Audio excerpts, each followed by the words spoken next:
Well, yeah, don't forget to thank him now that you're unmuted. Hello. Yes. Can you? Yep. Everything's up. Hello. Thank you, Woo! Schnickles, for the subscription. And she messes up the name.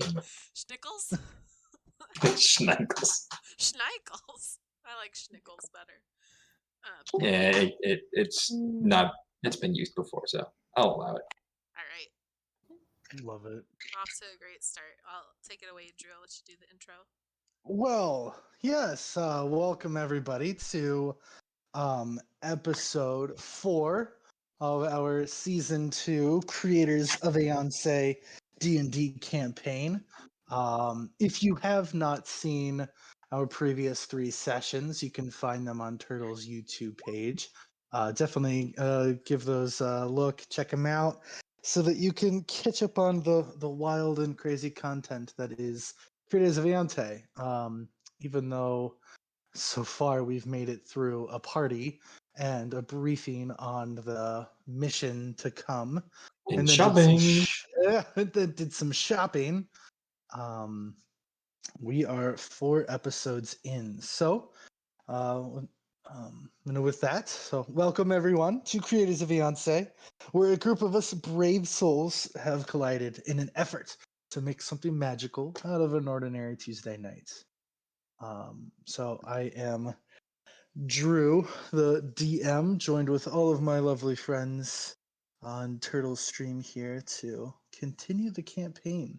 So last session, just 2 weeks ago, we wrapped up the briefing where the heroes of Aeonce discussed with Midas and a priest named Father Sid. They discussed where they are going next. What can they continue to do towards collecting all 6 creator spheres in an effort to save Aeonce from absolute doom? Led by Clyrin, she helped everybody kind of work out the details, and it has been decided that the heroes will head to Barasuk, a frigid kingdom farther north than Kine, where it's filled with mountains, dragons, snowy scapes, and lots of hardy folk. So the players have decided that is where they're going to go next.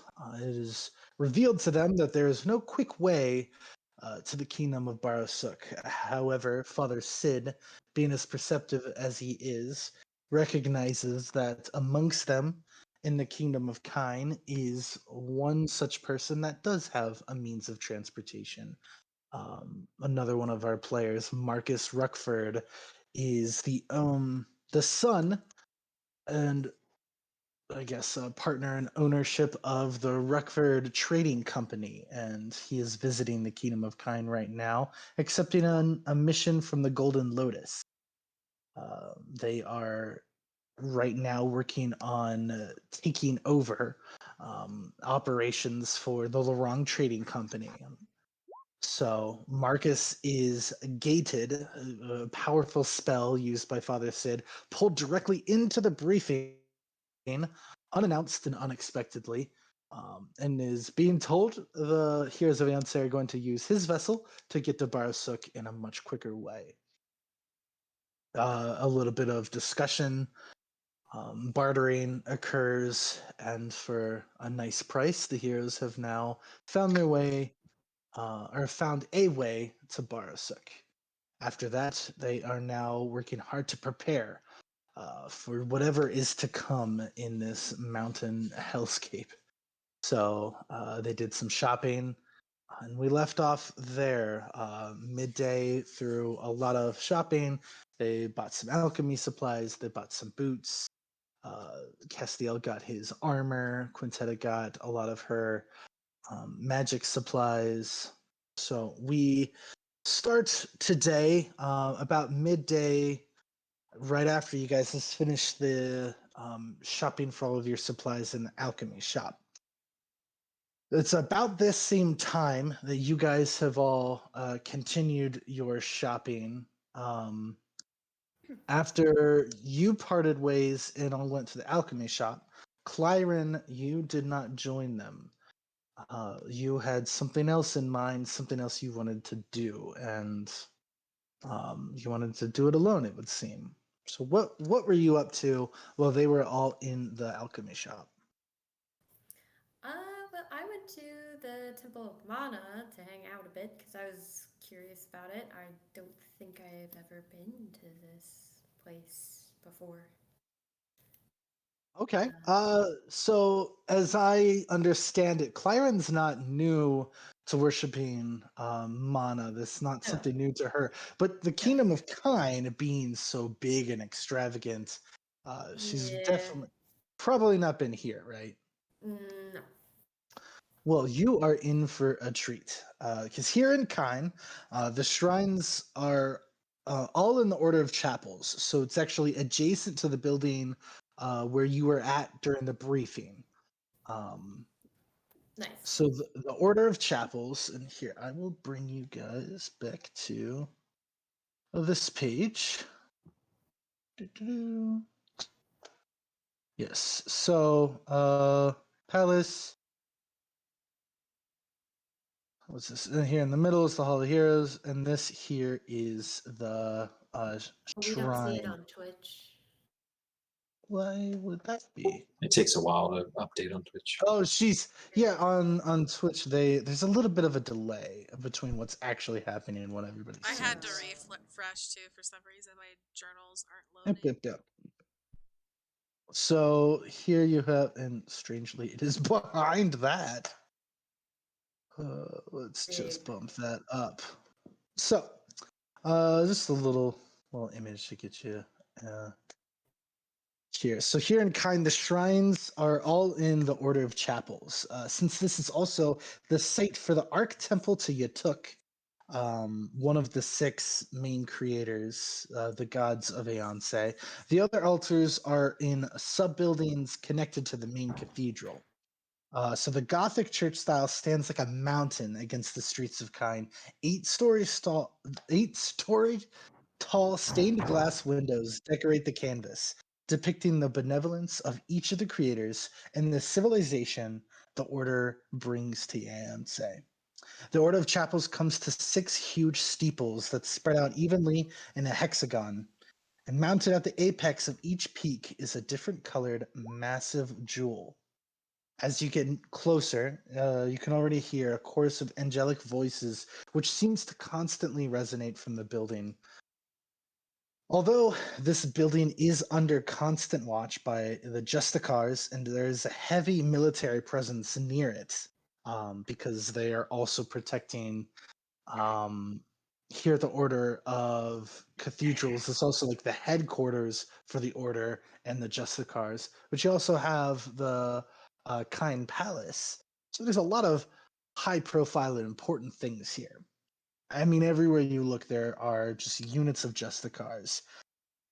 However, the presence in this particular area in front of the cathedral, in front of the Order of Chapels, it projects protection and sanctuary over subjugation.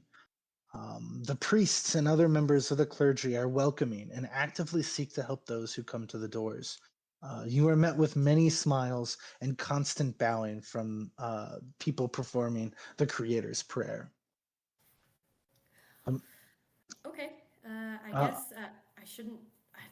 I don't know what to do here. Do I have to? I'm just going to proceed to bow and pray to every single one of them. yeah, and Because I don't know what else to do. you can roll a religion for me here. No, do this. Roll a performance first, and then roll a religion. Oh God. Performance. Good. I'm good at that. Ah, good. Nice. Yes. All right. You you get about maybe halfway through your first um your first bow and you just kind of get like this oh my, like this little surprised not necessarily a sneer, You just took you took the priest off guard. Like he just wasn't expecting it. And you move on to the next one, and so people are just you're getting lots of gasps, and Okay. Eventually, I think I figure it out it's just and whoa. shuffle away. Uh, so yeah, you keep you keep on moving. So did you make a religion? I did. Okay, with that was fine enough to know like it is definitely the duty of the priest that they are supposed to be welcoming and providing of prayers and greetings of this sort. Oh. But you are fine to just go about your business, and for the most part it is you're getting gasps, but nobody's like trying to stop you. Nobody has made any advancements towards you or even said anything to you. They just keep like repeating like creators be with you, or all praise be to the creators. And Okay. well It's just but a lot of people. there is a lot of people. Okay. Eventually, you make your way into the building. Yeah. Okay. So, making your way past the arch temple to Yitzhak, you find a separate altar for each of the creators. So, in the center is this major cathedral. I think we described that when. Smells and stuff like that. I started gagging and I couldn't stop throwing up. Jen, we can hear Hey, you. Oh Jennifer, no, you're not Jennifer. muted, by the way. Hello, Jennifer. Jen. Poor Did she Jennifer. mute us instead of herself? Jennifer! We'll just say this is in character. Quintetta's Sorry. having a rough I'm night. sorry. Yeah. No, you're fine, Sorry. Jennifer. I'm here. We were you weren't muted, so we were like hearing you talk about smells and stuff. I was like, oh no. I'm so sorry. It's okay. You're fine. Quintetta's still suffering from the party. Right, exactly. Yeah, Byron's trying to pray to her gods, and Quintetta's just like, God, what is that smell? No. I'm sorry. Oh, good. You're fine. You're fine. Oh man. Right. Okay. So the center is this major cathedral and the arch temple to Yatuk, which we described last session. Castiel went there with one of his mentors. On the outskirts of that major cathedral, the main portion, there are like sub temples, and one made explicitly for each of the other gods. So, I mean, you've got Gaia, Mu, Entir, and oh no, how did I just forget one of my gods' names? God Who's is the- forgotten. Yeah, took. Did you say So anima? right, Anima. Thank you. I'm glad the paladin remembers his. Yes, Anima, and then of course you find the one you're looking for, Mana. So as you make your way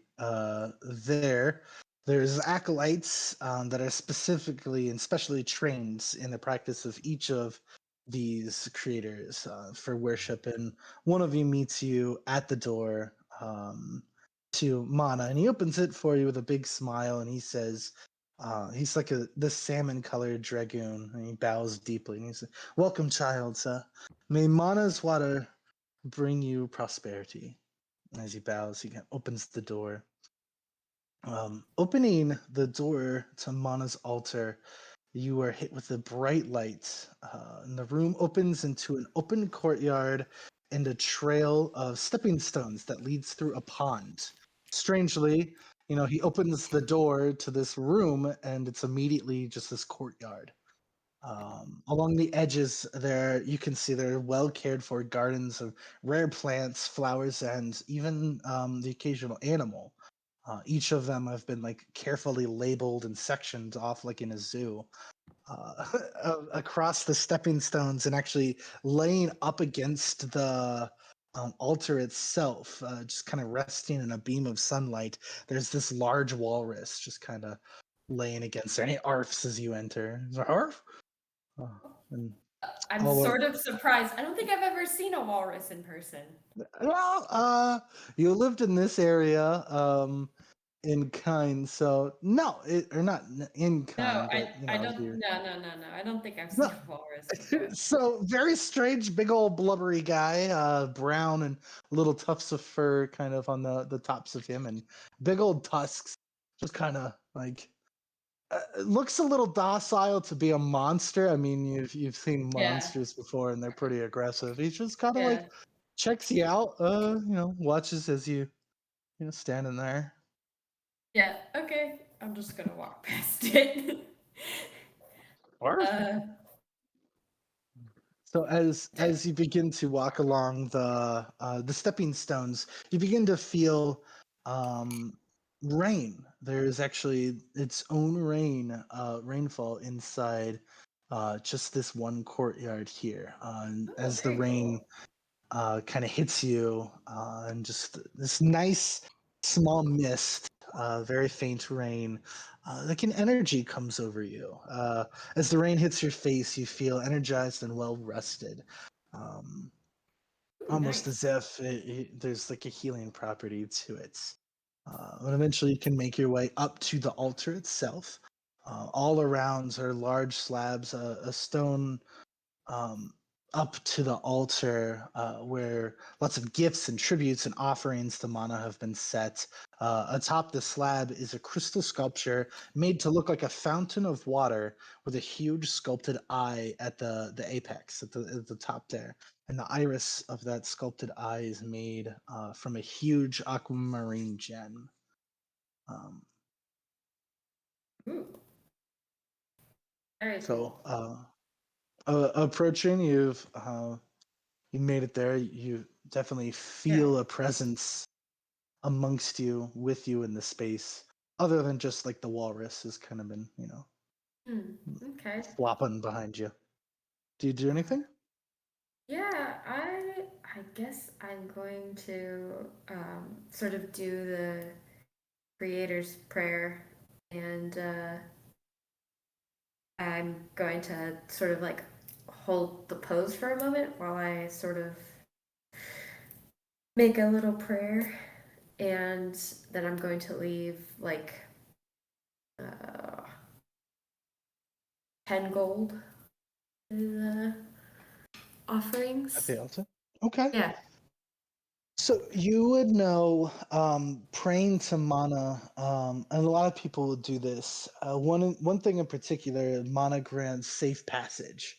Mana is the god of weather, of biology, of the water, Chemical reaction. farming. Yes, mostly. It all basically breaks down to chemical reaction. So a lot of that is guided by Mana's hand there. So with that prayer, you kind of take an opportunity to ask for the safe passage with the travels that is upcoming. You of course always take this opportunity to ask for support with your alchemy, and these kind of things. So the iris begins to glow a bit as you pray, and you hold that pose for a moment. So as you pray, you begin to feel that presence, and you receive a temporary 5 HP, Whoa! and for the next 24 hours, you have advantage on any tool check, or the use of tools for the next 24 hours. Nice. Cool. Okay. So about a little bit after, while you guys were shopping, Marcus had went to the warehouse to do some shopping of his own. Marcus, afterwards, you led Took with your new bots relics. I believe you said you were going to head back to your blimp to do some tinkering, correct? Correct. Yeah. Go back to so the blimp is technically sitting at the docks because it can deflate. It also looks like a boat. So It is quite large, Back to even the dock, compared to sorry. like the great sized boats, the galleons that are there at the dock. The blimp is pretty big itself. Anything in particular you want to describe about the blimp or what this looks like? For me, I mean, I just kind of have this sense that it's just a big blimp, but I didn't know if there was any particular details that you felt was important to you and your family. Other than it, I mean, it is massive, so it wouldn't be like right up next to the docks. You'd probably have to take a ferry to get to it. So that's why it takes so many days to load it up at this port because it's not necessarily designed for the ship. So stuff gets ferried to the boat or to the airship. Um, I will say that the airship does have it's not just a board like it has weapons and defenses and stuff on it Yeah, for protection. there's a few like ballista like stations Hmm. along the deck, stuff Yep, like and that. then it's got three stacks in throughout in the center of the boat. So down the center of the boat, it's got three stacks, and that's how it fills the blimp up with air. It uses the hot exhaust from the almost like a hot air balloon. The Um, furnaces. yep. So there are furnaces and such on it. I mean, it kind of honestly does look similar to the picture you have on the map there. Um, It's still on the map? Yeah, it is. Okay, look at that. so And this is kind of, it's not to scale, but yes, you are over here. That is the location of your blimp. Okay. So as you approach with Took, your crew recognize you as you guys near, and you know they greet you. You jump aboard the ferry, make your way to the airship, and you have your own private captain. Um, I would imagine you probably remodeled the desk, which is normally used for like business and keeping paperwork and stuff. You probably remodeled this to be your makeshift workbench during this time of travel, since this is not something you're used to doing. And Took kind of so follows you. yeah. I guess I can kind of describe it a little bit better. So my room that I'm in.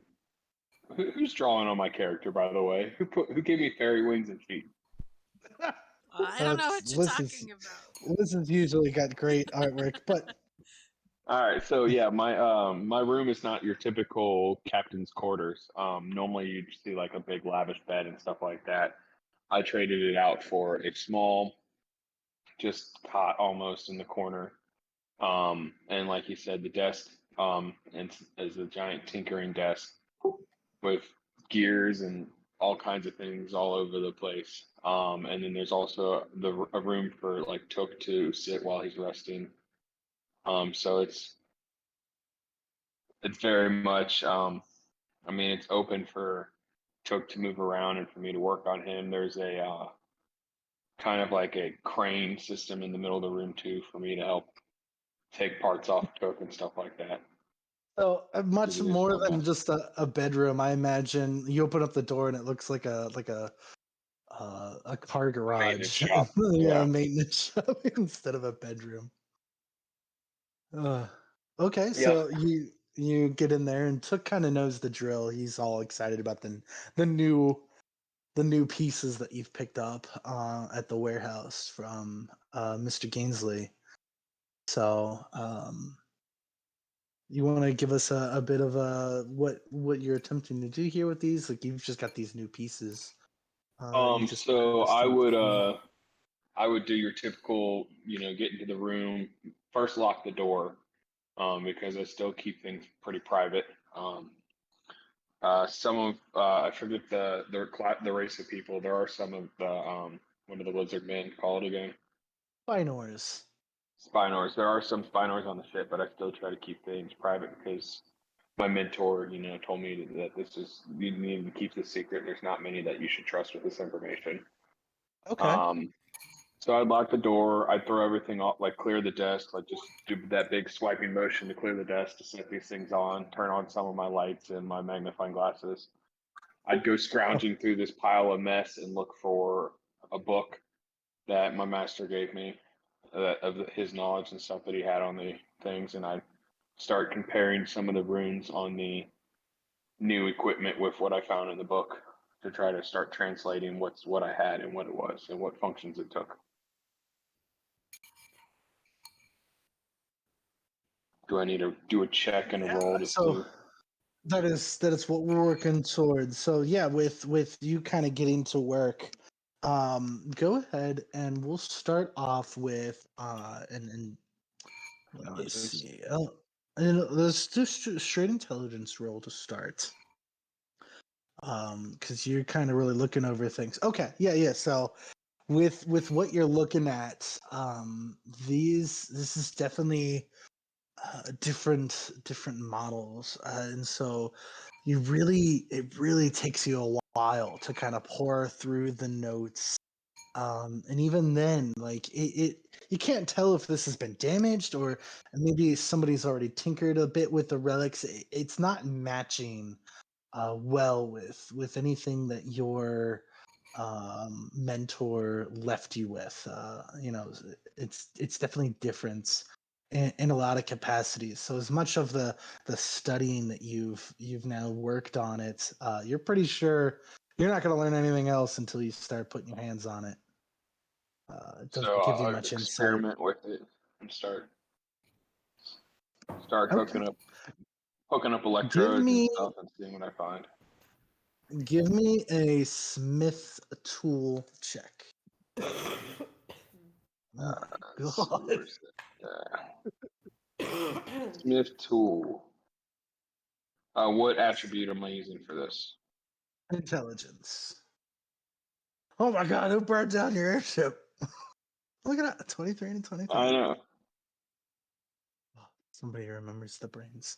23 is great. So yeah, you're fairly certain this is gonna like books you know you're a smart guy, but it's just you're kind of like, why did I waste my time looking at this stuff? Like you just pour over it, and then once you start getting your hands on this stuff and tinkering and moving around, you kind of reconfigure the way that you bought it to something you're more used to handling, and you're kind of now starting to get the sense of, okay, this rune usually you turn it this way, it pulls against this piece, these kind of these go together, so you're getting a more sense of how these can function together. And this is a few more hours of working on this thing. You spend a good portion of the rest of your day kind of working up towards maybe in your next meal.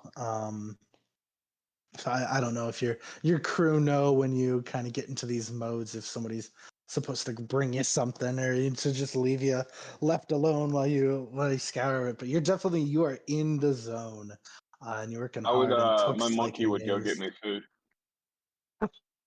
My monkey would go grab me a loaf of bread and stuff. Give me a perception roll for your monkey. Let's see. I'm sure he can find a loaf Set of him up bread. or not? Did we? He would just.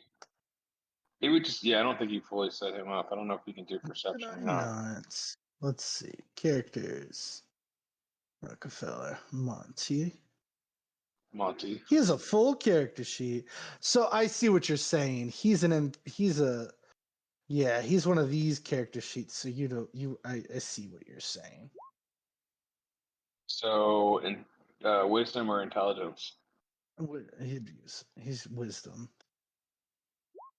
So he kind of you I don't know. Do you give him like a command or something? How does He just would Monty know? react. He would know what to do.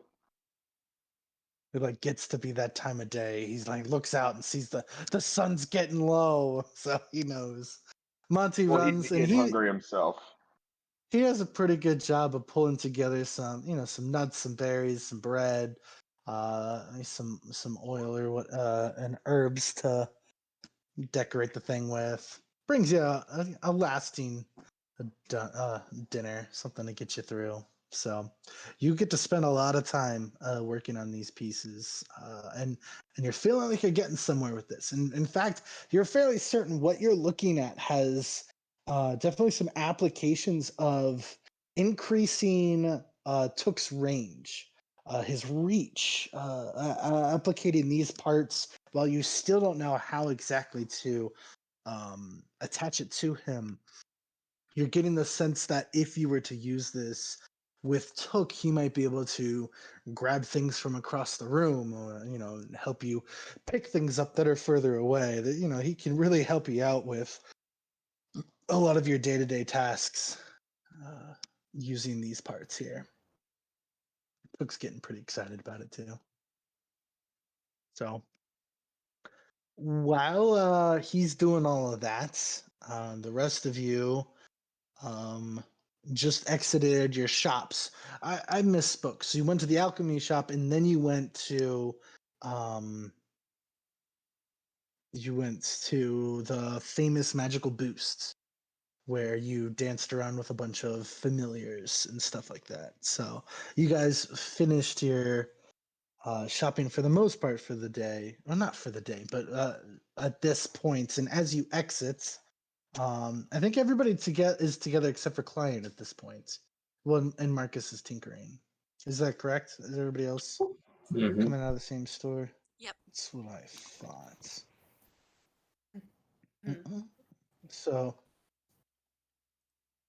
greeting you all as you exit from Familiar's Magic Boost. Still there on the Gilded Streets. As you all exit, you hear there he is, as kind of alarming each of you. Look around, and you can see further down the streets, kind of amongst the crowd of people. So he appears every now and then. Quill yells over the busy crowd, and he kind of moves as best as he could towards you guys. He pushes his way through and kind of stands proudly next to Arden. And he just kind of looks up to you. So, what's the next mission, huh? We saving the world again? Well, not really again, just still. We're off to Barasuk. Oh, mommy does not like Barsuk. Ooh. He kind of like makes the face like, oh, that's not good. But at this point, Madame Mittmeyer catches up and looking at all of you guys, she's like, oh my gosh, I'm glad you guys are okay. I heard from some Justicars that there was an attack on the Capitol, and I was worried something had happened to you guys. It looks like you're okay now. An attack? Did this attack just happen?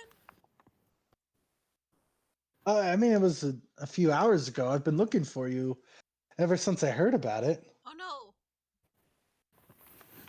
Well, we must rush there. Wait. No. I think I heard somebody had said there was a false alarm. Something about somebody's attacked the general during a briefing at the Golden Lotus. Oh, don't worry about that. What? You of As long all as you people guys- to say don't worry about that. What do you know You something? were there. You know what they're talking about. Father Sid, remember? No. Remind me. Father Sid gated Marcus into the briefing room. He was in the middle of a meeting with the general. That was bound to really raise some alarms. I should have checked in after that. Yes. When Marcus was pulled into the briefing room, he was in the middle of a conversation with General Bossler of the Justicars. So, not knowing what was happening, suddenly a So he spell got goes kidnapped. off. We So a didn't spell follow goes up. off in front of his face. He Gotcha. thought Marcus got kidnapped and they were under attack. Okay. So, yes. Midas had that under control. Yes, that's why Midas had to leave you guys so quickly. He had to deal with the fact that Father Sid used the spell right in front of Bossler. So, We'll have to commend Well, Bosler if he got the word out before Midas ever got contacted with them. That's pretty efficient. I mean, I guess there was enough of delay for me to hear that there was an attack on the Capitol, but everybody seemed to be pretty chill for we're under attack. So I just wanted to find you guys. But well, since you're all together, should we get lunch? Wait, where's the elf girl? Should we all let's get lunch? I'm hungry. There's been an attack on the Capitol. Let's get lunch. Yeah, sure. Sounds fine. False alarm. We don't got to worry about it. Yeah, where is Clyren? Can anybody send a message to Clyren? Invite her to lunch? I can, but I still have an item to procure. So I don't. I could do that after lunch. Did you want to go shop after lunch? I mean, it's not like the stores are going to go anywhere. So Castiel will grab out his sending stone and send Clyren a message. Wait, Shop. you can do I can do that, yes. Oh. So I sent Clyren a little message that shopping's finished. We have your ingredients. Meet for lunch.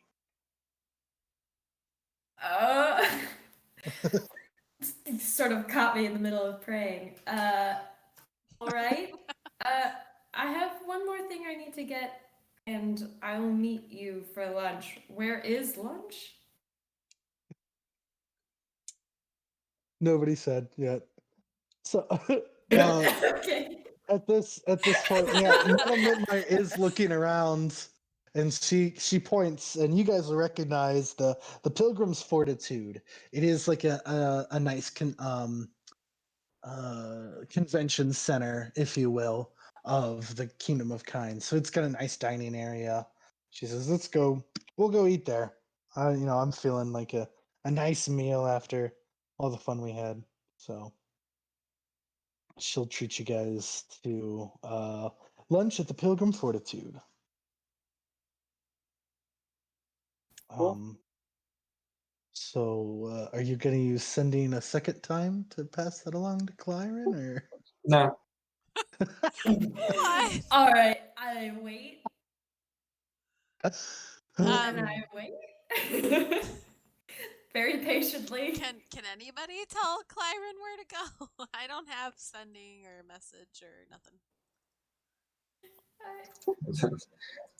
I don't know where she is. So Clyren, I said you caught me in the middle of praying. no. when you Okay. leave, Well, yeah. If she's in the middle of praying, I would figure she's at the temple, and I'll look at Quill and say, "Quill, run to the temple, likely Mana's altar, and let Clyren know where we're going." Does he know me? he kind of like looks up I at. could send- I'll you. give him a description of you. If you want me to, I can send Bijou. He looks up at you, and he looks over at Arden like, "What?" It's like, Who is Quill? Madame Mitmeyer's Madam. son. Okay. He's right. Arden's new apprentice. Okay. Brent. Yes. Taking notes this time. Oh, look at you. I just tried to open a WAD document instead of a Word document. Ignore me. I gotta open my wads.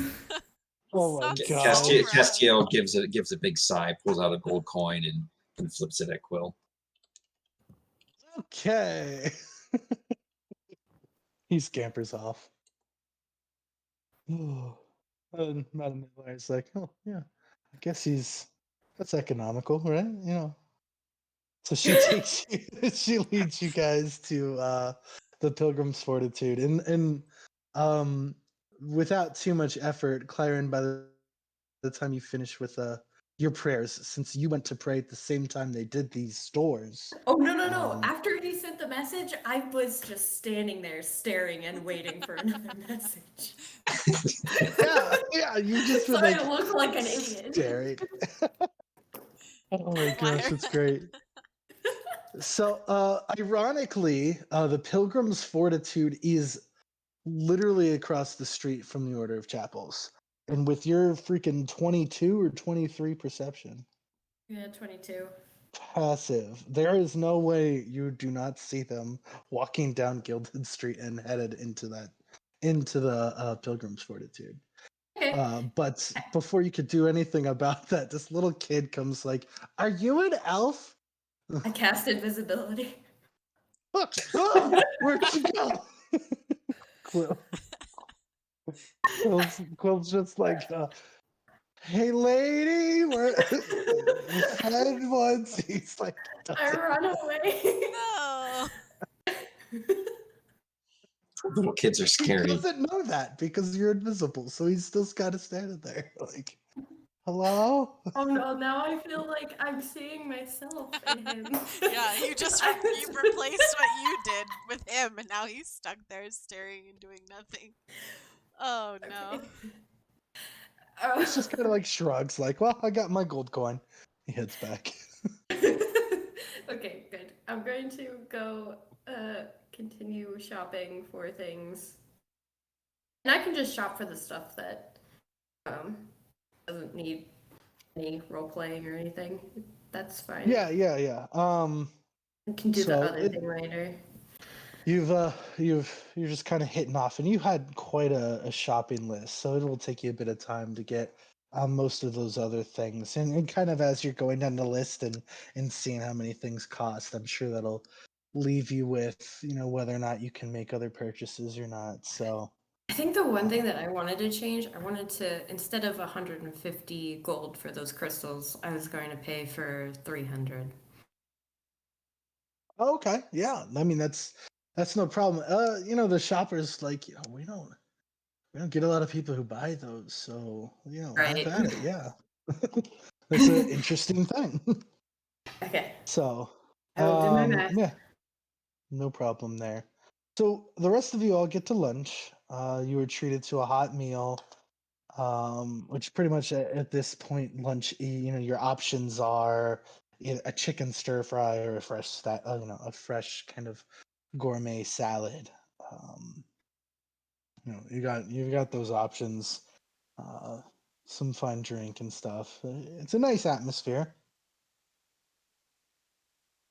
So, you guys have all been shopping? Are you prepared for the next portion of your trip? Where are you guys off to? Well, I've got to see Madam some Miles asking. family while I'm in town.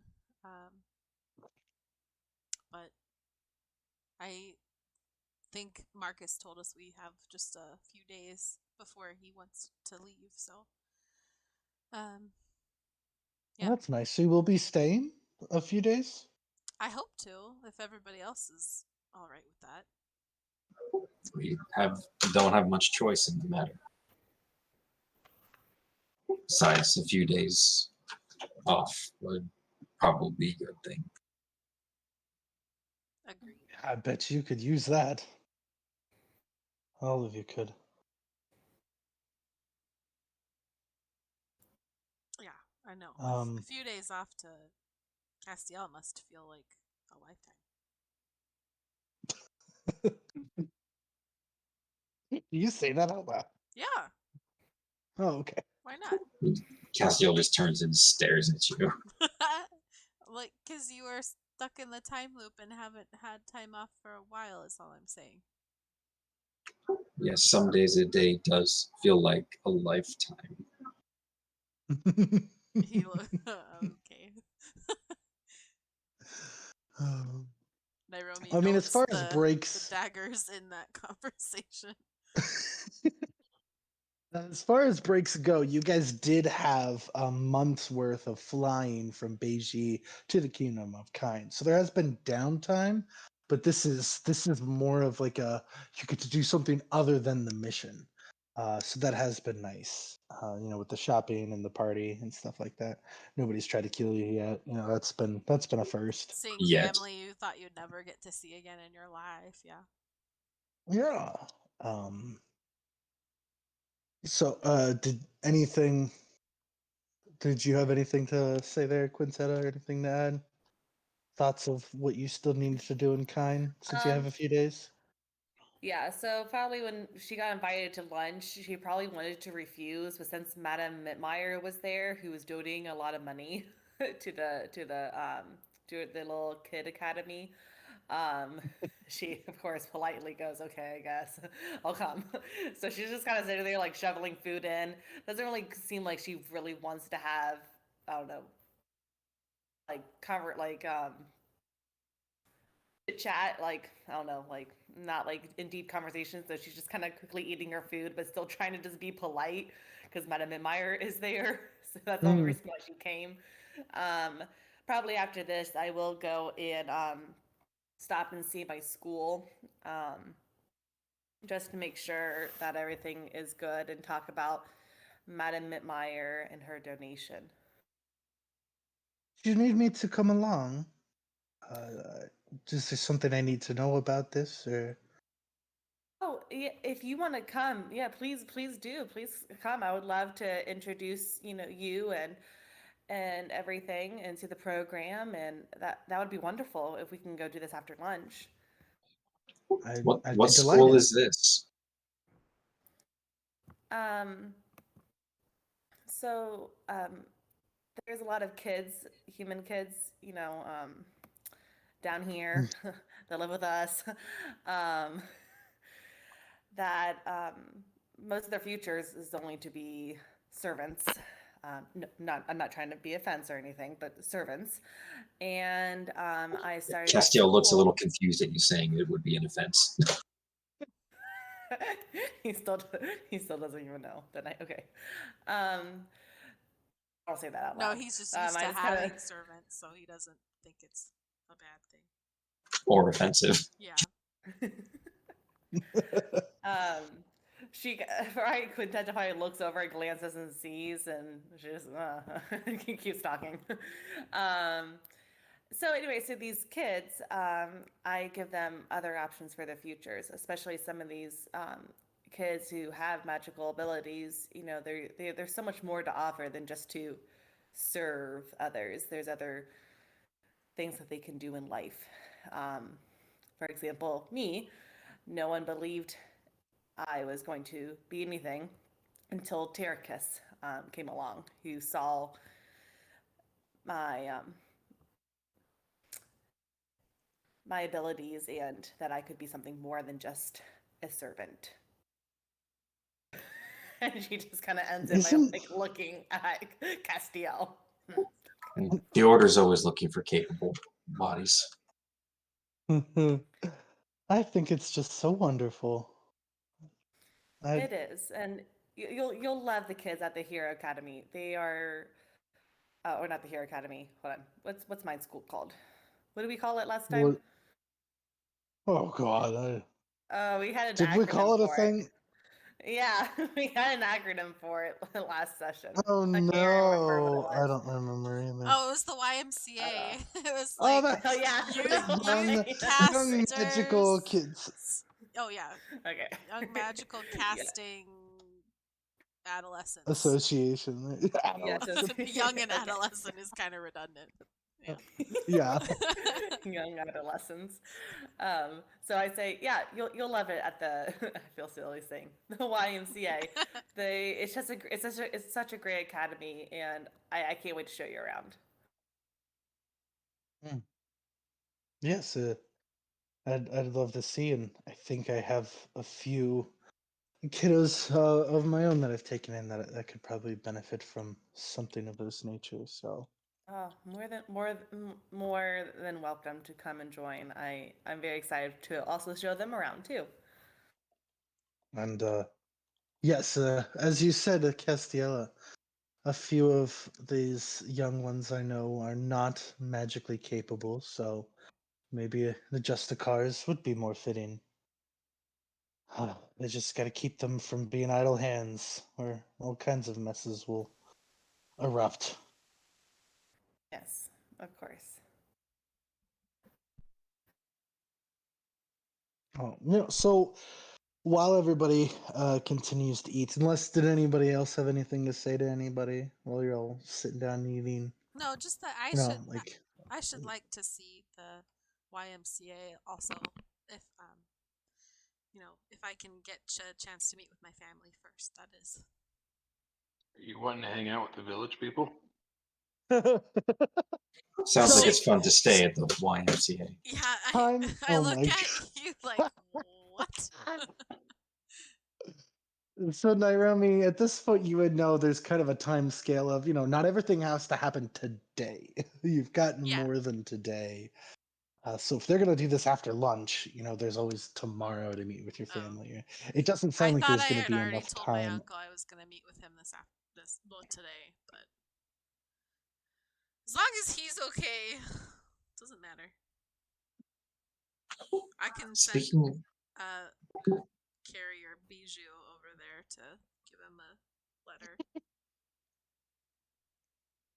But Bijou just looks at you like, "What am I? A messenger fairy?" speaking of children, where is that Quill? And Clyron. maybe he got hung up, actually. Oh, yeah. Well, after Bijou Yeah, delivers the letter, I can send him over there to let Quill, or talk to Quill, I guess. Find Quill. I mean, yeah. Quill Be okay definitely. then? Quill makes his way back. Like he's Okay. surprisingly has no longer has a coin, but has like a kind of like a sparkler in his hand instead. He just comes back to the table. Like, boy, the Gilded Street has so many cool looking things all over. Quill, Yeah. where is the elf? Okay. Strangest thing.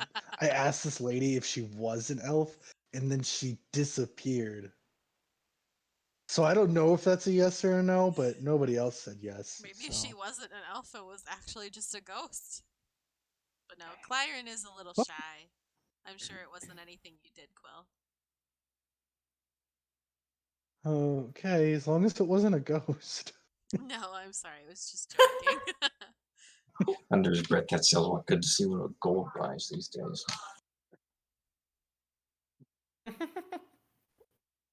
Gosh, it's so hard to find good help, you know what I mean? um. So yeah, Clyron's not here.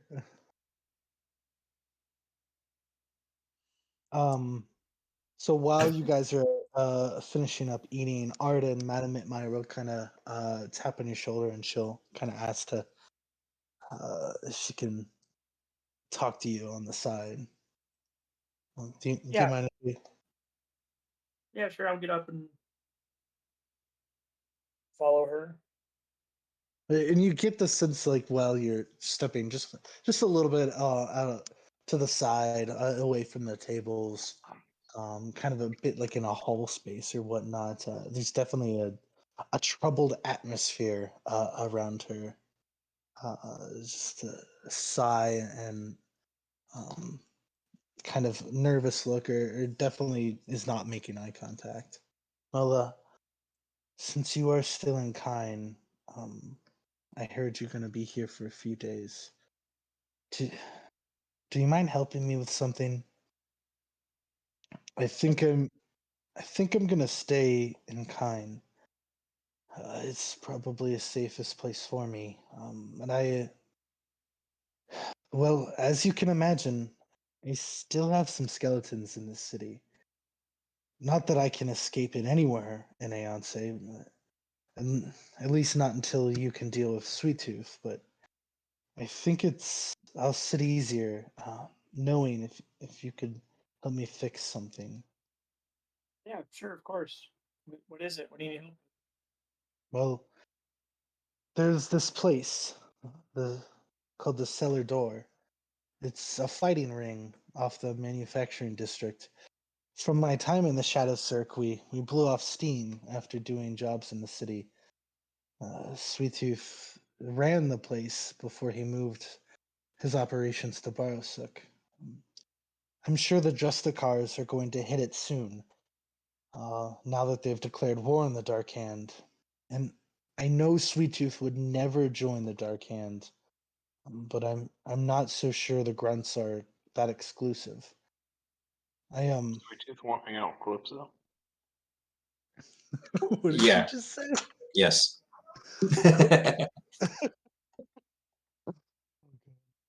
Calypso is actually a fungus god in Aeonce. Thank you. Really, where you get your inspiration from? My bad. Um, she just kind of trails off, and she's like, never mind. I've probably said too much already." Her eyes kind of like dart away. She seems pretty nervous.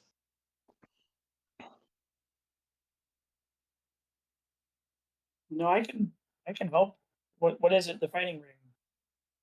This cellar door. What needs done with it?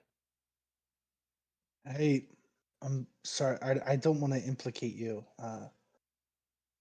You see, when the order goes after something, there's always collateral damage, and I'm just afraid I'm gonna end up as collateral damage. No, I'd love to help. Get downtime here anyway. Might as well put it to good use helping a friend, right? If that would be, that would mean the world to me.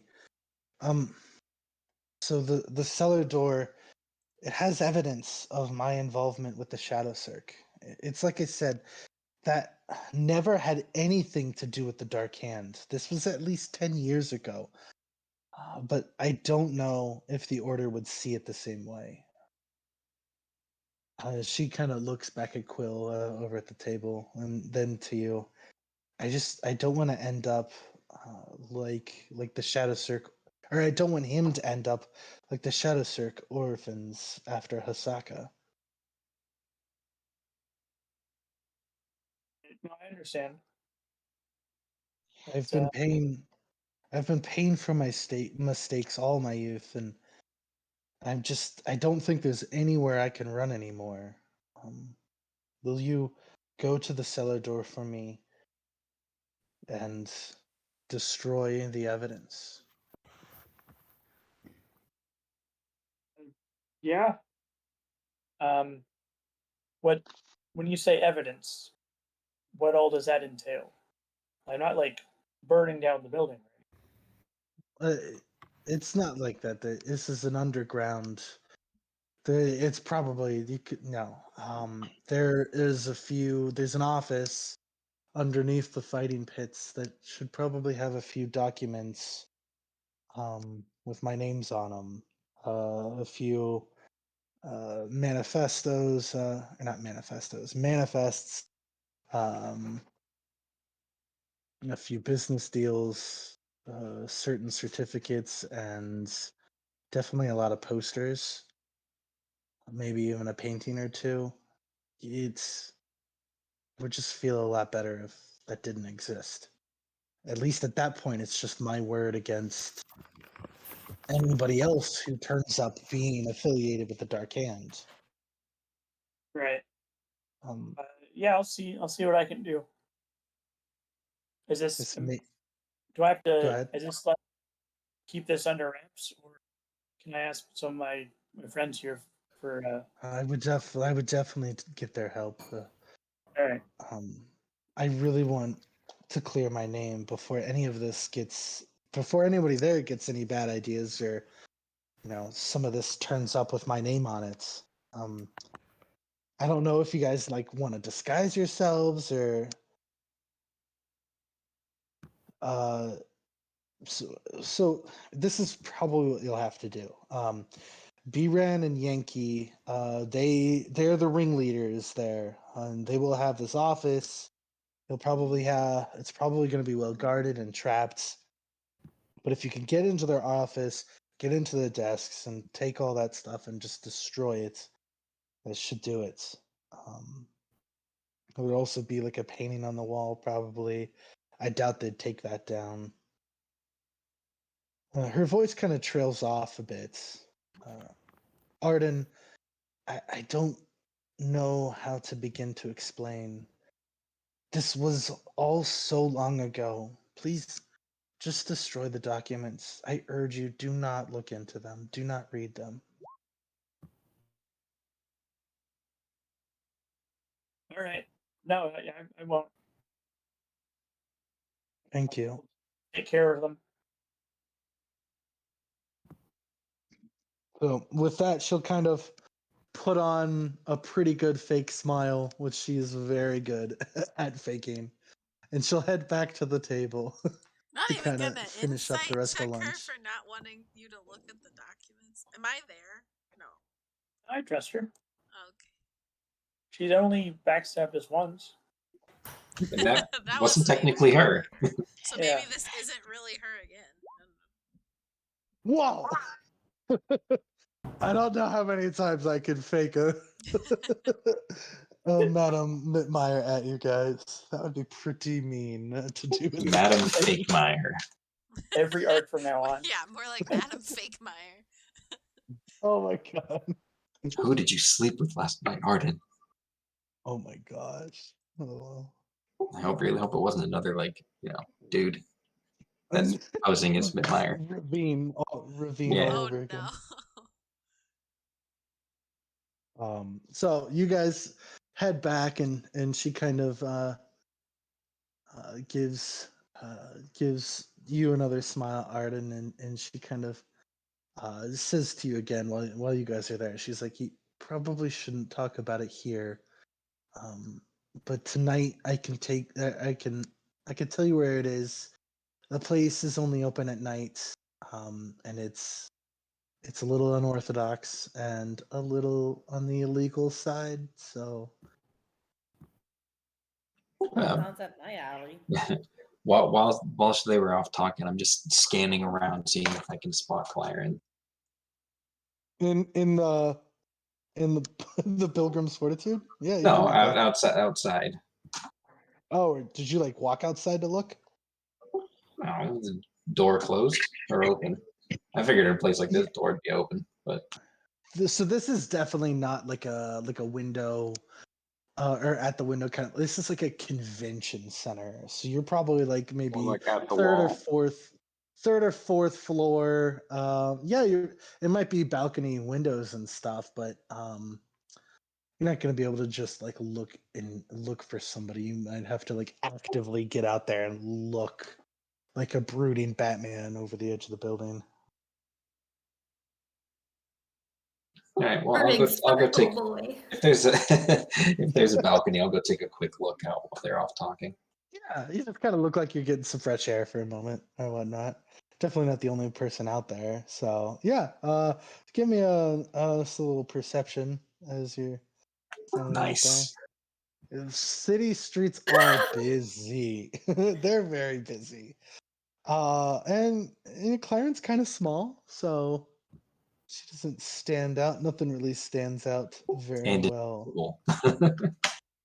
Yeah. Oh. Oh Wait. goodness.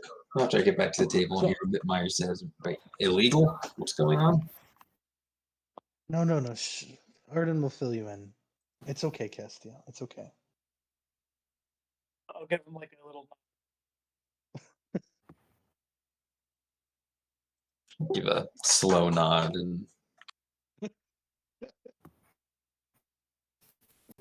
I guess when I'm done with the not so important shopping, I'll return and enter where they entered. I don't know how long that'll take. So you're gonna like join in at the tail end of. I'm pretty sure the things on your list would have taken you the whole lunch. Oh, okay. You had the things on the list on your With- shopping list. With At exception to minimum, there's the multiple stores. Sorry, say that again. with exception to the one thing that I wanted to get. So that's where I was gonna pick you up right here. It was kind of like they're Okay. finishing up dinner, and you are now at your final store. Oh, okay. Cool. Which I imagine, are you still looking to purchase some jewelry? Yeah. Okay. So anybody have anything left? You guys just wrapping up lunch, parting your ways. Arden, did you have somewhere to go? Well, Because it sounds like Madam Mittmeyer, Nairomi, and Quintetto are all gonna head to the Supreme okay. Magic Guild. To the So YMCA. Castiel and Arden, we don't know what you're doing. I would stay with Castiel to talk to him.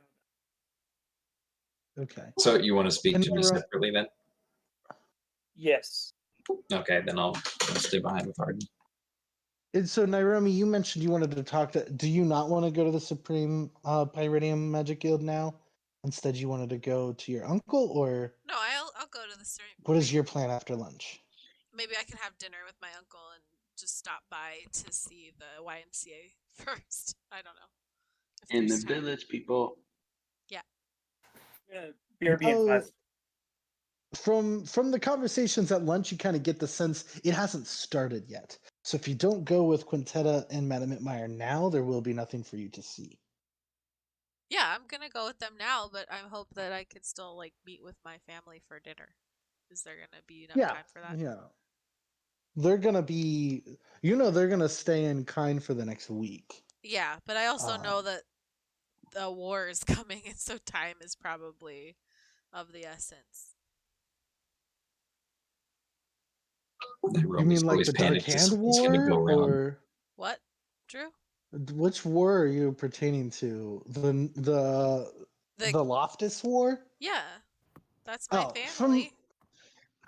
So from your understanding, that's a ways off. That's like not going to happen this week. They're preparing. Yeah, They're building up forces. but me But being yeah. an arbiter of time, if there's a preparation that I need to make that is like gonna miss it by, I don't know. I'm worried Okay. about my family. You are. Unless yes, you're telling me Nairomi that there's is very something much else way. that you have planned for dinner that I'm not supposed to do it today. That's fine. I can always meet No, with him that's not what I'm tomorrow. saying. All I'm saying is I don't want you to skip out on the opportunity to go with Quintetta to this, because nothing else is like precedent immediately needs to happen. Sounds good. Let's It go. all can happen. Okay. Okay. So you guys head that way. Arden and so Arden, you're telling Castile you want to chat, and you guys head off. You said BRB. Oh, well, that's fine, because I'm gonna go Back with soon. Quintetta. I'm gonna go with Hey, Quintetta Drew, first anyway. I have a question. Yeah. Okay. When Madame Mitmeyer came back with Arden towards our, you said that they came towards our back to our table, and then that Madame Mitmeyer said that stuff out loud. Like, did I hear that conversation? You did. I took your comment. That's right up my alley as like what you actually said in response to that. That's what I thought, so, but then like we just kept going, so then I thought like, okay, maybe like I didn't hear that conversation because like I probably would have been like, hey, what's going on? What are you guys doing? Hey, whoa here. I'm sorry. I thought you Are were we with gonna it when go you said that's right up crime? my alley. No, I'm see, like, what's going on here? If you need someone sneaky, that's me. Actually, Leave I it could going. just send an animal in. Like, when none of us really need to go, I could either, like, transform into an animal or just send an animal in. Listen, Liz, I got disguised myself. I got Misty steps. I got magic cane. Okay, no, you sound No, Yeah, so me Romy? too. Me too. Nairomi, you actually cannot turn into an animal. Oh, you're right. Sorry. I don't think anybody here is as sneaky as Castiel. Come on. Wait, can I not turn into a time fiend? Clank, clank, clank. I thought I can summon a time fiend to go and do it, I guess. Okay, hold on. What? Nairomi. What? Nothing. There is a very big difference between an animal and a time fiend. You would do what? Nothing. Castiel is not privy to this information. All's well. What the Poor Castiel. Wait, The one So, thing that's It's killing just him a every day. It's just a lesser time fiend, nothing to worry about. So it's all good. okay. Sure. So Just the face of his trauma. Yeah. Right. So you said that's right up my alley. And then I took that as part of the conversation when she said, Arden will tell you all about it. Like, now this isn't the place. Arden will tell you about it. Okay. Sorry, I missed that. Is Arden here, or who said that they're not here right now? Arden, the only person not at lunch with you guys, Marcus is tinkering and Clyron is still shopping. Oh, okay. She So, played hooky with you guys. can we like So just if there's more you wanted rewind? to say, yeah. Yeah, sorry. Can we rewind? If there's Okay. more you want to say, then I'm sorry. I did not. That's what I asked out loud. Does anybody else have anything else to add? So go ahead. So I probably look at Arden and be like, please do tell at some point. I want to know what's going on. I'm quite curious what y'all about to do. Is Arden here right now? She doesn't understand the nod. Arden did say BRB, but Quintetta will answer for him and say like, oh, maybe on our way to the Supreme Pyridium, I can Quintetta. explain a mean little more. Mettmeyer. Yeah, how dare you speak for Quintetta? But I know what he meant. Midmeyer. I know Oh, what he meant. yes. Madam Mittmeyer is speaking to Quintetta for Arden. Oh my god. Complicated. Oh, yes. I'd be happy to tell you more. It sounds as Arden will gladly solicit all of your guys' aid. And I'm very grateful for it if you guys can be successful.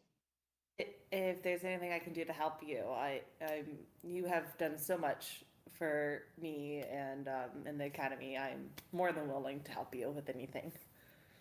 Oh, it is my pleasure. If I know what wild minds and young souls can do if not given direction. I myself fell into a bit of a trouble as a kid, so if I can steer any kids in the right direction, I would gladly do so.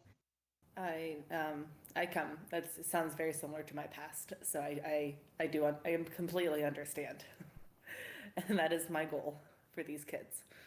I knew I liked you. I knew. I just knew. Mm-hmm. All right, now I'm good to. I'm good to leave.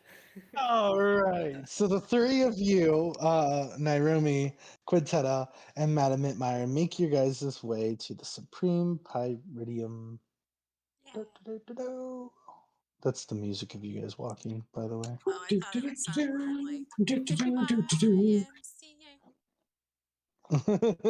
So, the Supreme Pyridium, Wow. back here again. It's the nicest YMCA Mhm. I've ever seen. It's a nice Pyridium. Well, this is the Magic Guild.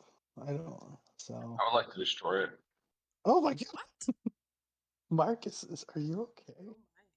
Oh That's not Marcus speaking. Oh. my. Oh. What? It's Monty. We're losing your audio a little bit, Drew. Mine? Yeah. Hello? Testing. Sounds I fine. haven't done anything but sit here and Maybe it was just me. I don't know. Okay. So you guys make your way to the Supreme Pyridium, Kind Chapters Magic Guild. And Quintetta, you're very familiar with this place. You spend a lot of time here, both in your studies as in the Hero Academy, and as you were beginning to just kind of learn. Terracus is probably the one that first invited you here and introduced you to a lot of the staff. And since then, you've become a member yourself of the guild. So you know these people, and they definitely know you pretty well. So very quickly, you hear from Esmeralda, an older female human mage. Good morning, Quintetta. I did not know you would be coming in today. I Definitely have. not after that party last night. Did you need something? Yeah, I've actually brought a friend with me, Madame Mittmeyer. And I also have Naomi here with me as well. She wanted to come and see, or they both wanted to come and see the academy and everything going on. And I have Madame Mittmeyer here who has some kids that she's going to enroll and some donations to the academy. Wow, this little initiative of yours is really taking off. I'm very impressed. I'm sure you'd like to speak to Razzle if you guys if you want to take your friends back there, it is a pleasure to meet you, Time Arbiter and Madam Mitmar. It is wonderful to have you in the city. I hope Kine is treating you well. Madam Mitmar will bow and kind of smile at her, like, yes, it's been wonderful. I say, well, I mean, this time anyways, that he's been nice to us. She takes that as like that's a you thing, like Nairumi, like the Time Arbiter is always so she's just like, yes, and this time to you too. I just kind of like, I have this look of kind of, yeah, all right. Can I do like an intelligence? Like, would my character understand this? Like, when they say time arbiter or that Nairumi is, would I know this? Would I understand this? Make a history check. Uh,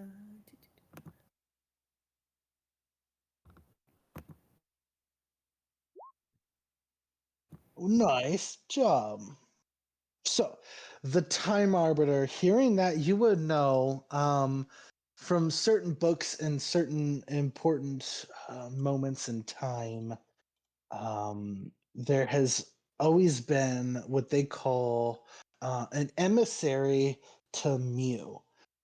So each of the gods kind of have chosen acolytes or people who act as their arbiter, somebody that they've empowered their will upon to enact some special purpose. And the time arbiter, you would know, is somebody who's given a purpose and will kind of be destined to repeat the course of time until they finally succeed in completing that, whatever that task is. So it has been told in many stories that it is the Time Arbiter's job to do some huge sacrificial acts, and they are destined to continue to live the same cycle over and over again until they finally succeed. Okay. And so that's kind of hearing that is kind of like, okay, that's why that's why she's a hero of Aeonce. Like, this is somebody special. Gotcha. So when Nairumi said this time, like she's been here before. Yeah. Maybe. Okay. Or I was just Okay. turn. Okay. So when Nairumi says that, I lean and I look at her and I go, "Have we met before? Am I as badass as I am now? Please tell me. Please tell me I'm always like this awesome. Maybe. Have you met me before? A version of me might have, but not that this one remembers. I give her a grin. Probably didn't meet me. You would have remembered me. Well, I don't, like I said, I don't have all of the memories of all versions of myself. But you being new to this storyline is very hopeful for me. Okay. Well, I hope so too. All right, so I start walking. Do I know where the guy is? Yes. So you would know Razzle. He has his own workshop off of one of the halls here in in the Supreme Pyridium. So you would know where to head. And so Razzle is the staff member that you have been working most closely with of making the preparations of making this class work. He's kind of been getting together, the supplies that you've been able to pay for so far. Setting up the classroom and the space and all of that. He's kind of been your person behind the scenes, getting things set. And so as you approach his area that he's usually working in, you just hear, "Back so soon?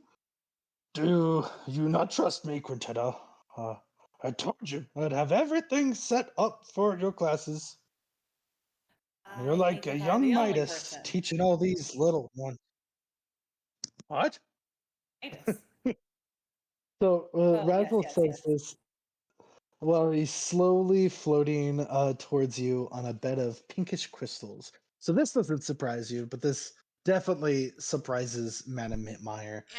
And me. So Razzle is a turtle who doesn't walk around.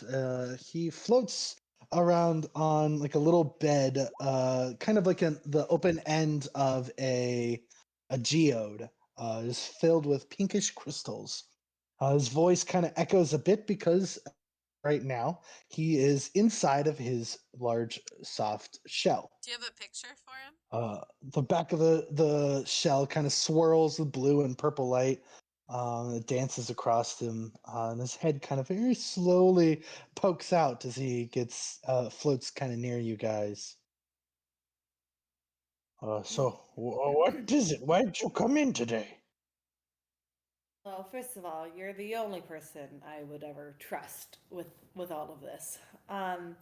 But this right here, I have two friends that I brought with me. I have Nairomi, who wants to just come and learn about the academy and see the place. And this right here is Madame Mitmeyer, who actually is being very generous and giving some donations to our academy, and she has some young ones that she also wants to enroll. My lady, it is a grand pleasure to make your acquaintance. He is like fully out of his shell now, and all of the lights on his the back of his shell are like flickering red and pink, and he kind of goes into this deep bow, and at one point he pulls one of the crystals, and it kind of like takes the shape of a top hat, and he kind of like uh, tips it to her as he bows. I've heard great things. I've even been to a few of your shows, Madam Mitmeyer. Uh, I, I have to apologize. I'm a bit starstruck. What are hi, Madam Mitmeyer, kind of. I'm laughing. I'm laughing out loud. She just like blushes a bit. She's like, I I have heard such great things already from Quintetta here about the initiative to teach young kids about magic. I'm just kind of here to see what all you need from me. I'm willing and ready to make some donations to make whatever you guys need for this to happen. Oh, this is just all Quintetta's idea. I'm just happy to make it work out. It's been a bit cheap until now, so any donations that would be that would just do great. At this point, unfortunately, being starstruck by Madame Mitmeyer, Razzle has not seemed to understand or paid attention that Nairumi is present. But looking past him, Nairumi, you can see in this workspace, which is still pretty dusty and cluttered with all kinds of magical artifacts and books and mostly different gems and stuff. There's what seems to be a makeshift classroom uh, appearing or coming out of it. Oh, is this where the children will learn? Hello? Are you asking Razzle or Quintetta? Yes. Yes, Razzle and Quintetta. opened. Yeah. Um, I kind of like do like I kind of like walk around just a little bit, touching a couple of different things, saying, "Yeah, this is kind of what our dream was right here." Um, you know, what a better place than part of this guild in this area, and have a little classroom here, and this is definitely where the kids will be. Are you ready to teach the classes? We've got a whole load of kiddos ready to start next week. Um, Quinteta's like probably smile falters for a second. Oh. And she just kind of like slowly just kind of like taps, takes a deep breath and goes, actually, you're the only person I do trust and have a lot of faith in. And I think that you would do awesome job, probably all by yourself. Um, I didn't know that sooner I would be leaving this area. Um, so, um, since I am heading off, I am apparently, according to bigger people than I am, tell me I'm now a hero or going to be a hero of Aeonce. Um, and so I will have to be leaving. Um, but I know you are even more capable of teaching the young ones than I am. Make a persuasion for me.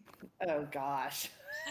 What am I gonna do? He says Oh, no. while you're talking, like the lights on his shell, or like the this faint like hue in his soft shell are like dropping to greens and browns and Gosh. blacks, and he just kind of looks over and who would you roll?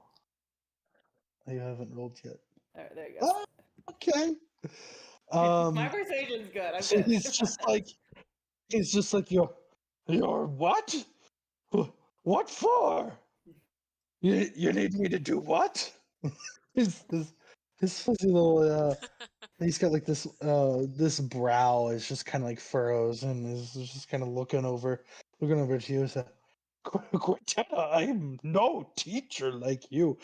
Those kids aren't gonna listen to me. A word I say. He's just kind of like grumbling at the Oh, but hush. wi- Oh, hush. and with your persuasion, Madam Myers like, I think you'll do just great. And he just gets like this pink in his cheeks, and he's just like, "Oh, Quintetta, this has been our dream, hasn't it? The show must go on."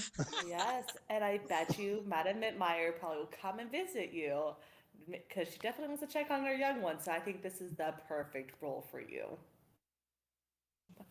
I give him a Oh, little grin. now that you mention it, I'd love to. It's for the kids, right? I'd do It's for the anything for the kids. kids.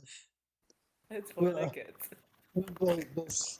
the swirls on his shells are now like red and pink again. Well, you send those rugrats anytime, Madam Meyer. We'll have classes here. You're welcome to stay as well. And I do bet you that there's going to be other graduates from the Hero Academy. There's so many of my fellow classmates that would totally love to come and volunteer and help. So please, reach out and you'll find plenty of people who would want to come and teach and help you. Oh, if you say so. Uh, Anything you get, send help this way. Look at me. I'm a turtle. I can't chase these kids around, but I'll do my You darnest. Then out magic them. Did you say something, Naomi? Yeah, I said, well, if you can't chase them, then just out magic them. My thoughts exactly. It's such a good idea. And he kind of like raises both of his hands, and he snaps both of his fingers, and part of the crystal beds that are against the back wall now form and kind of sit beneath you and Madame Mitmeyer and Quintetta, so that all four of you are now sitting in your own like a little um like a yoga mat worth of geodes. Oh. I guess this could keep them occupied. I think so. I think it can. So, anything else either of you wanted to add while here? No, I was just hoping that we would get to meet the children, but I suppose class hasn't started yet. Is that something you asked Quintetta? Yeah. Um, so we have a group of students or kids who are very interested in and I'm still working on, recruiting kids. Yeah, so we're pretty much almost ready to set to go. I think we're starting classes next. I was going to start classes next week, yeah. So they should, they're right now they're just off with their families right now. Wait, Drew, would they be off? I don't know. Would they off? Would they be off with their families, or where would they be? Some of them are orphans. Yep. So there's an orphanage. A lot of them are staying at. Some of them are children of the families that you grew up with, neighbors in the area where you grew up, not necessarily where you live right now, Yeah. So is because it? you and Terracus had a better house. So how are Mhm. the children selected for the program? Are there individuals who are Naturally. noticed that they have some kind of magical inclination, or is it just open to the broad community? Yeah, so I first started off with my community in my area, and I went to the orphanage. Um, and so asking around, and seeing certain kids who have certain traits like I did when I was younger, and I just never knew what quite was happening, with me. So yeah, so it's just kind of like here, and then we are just getting the word out about, certain things for parents or the orphanage to look out for. And then they come here and we start training them and looking at them and, seeing about their magic abilities.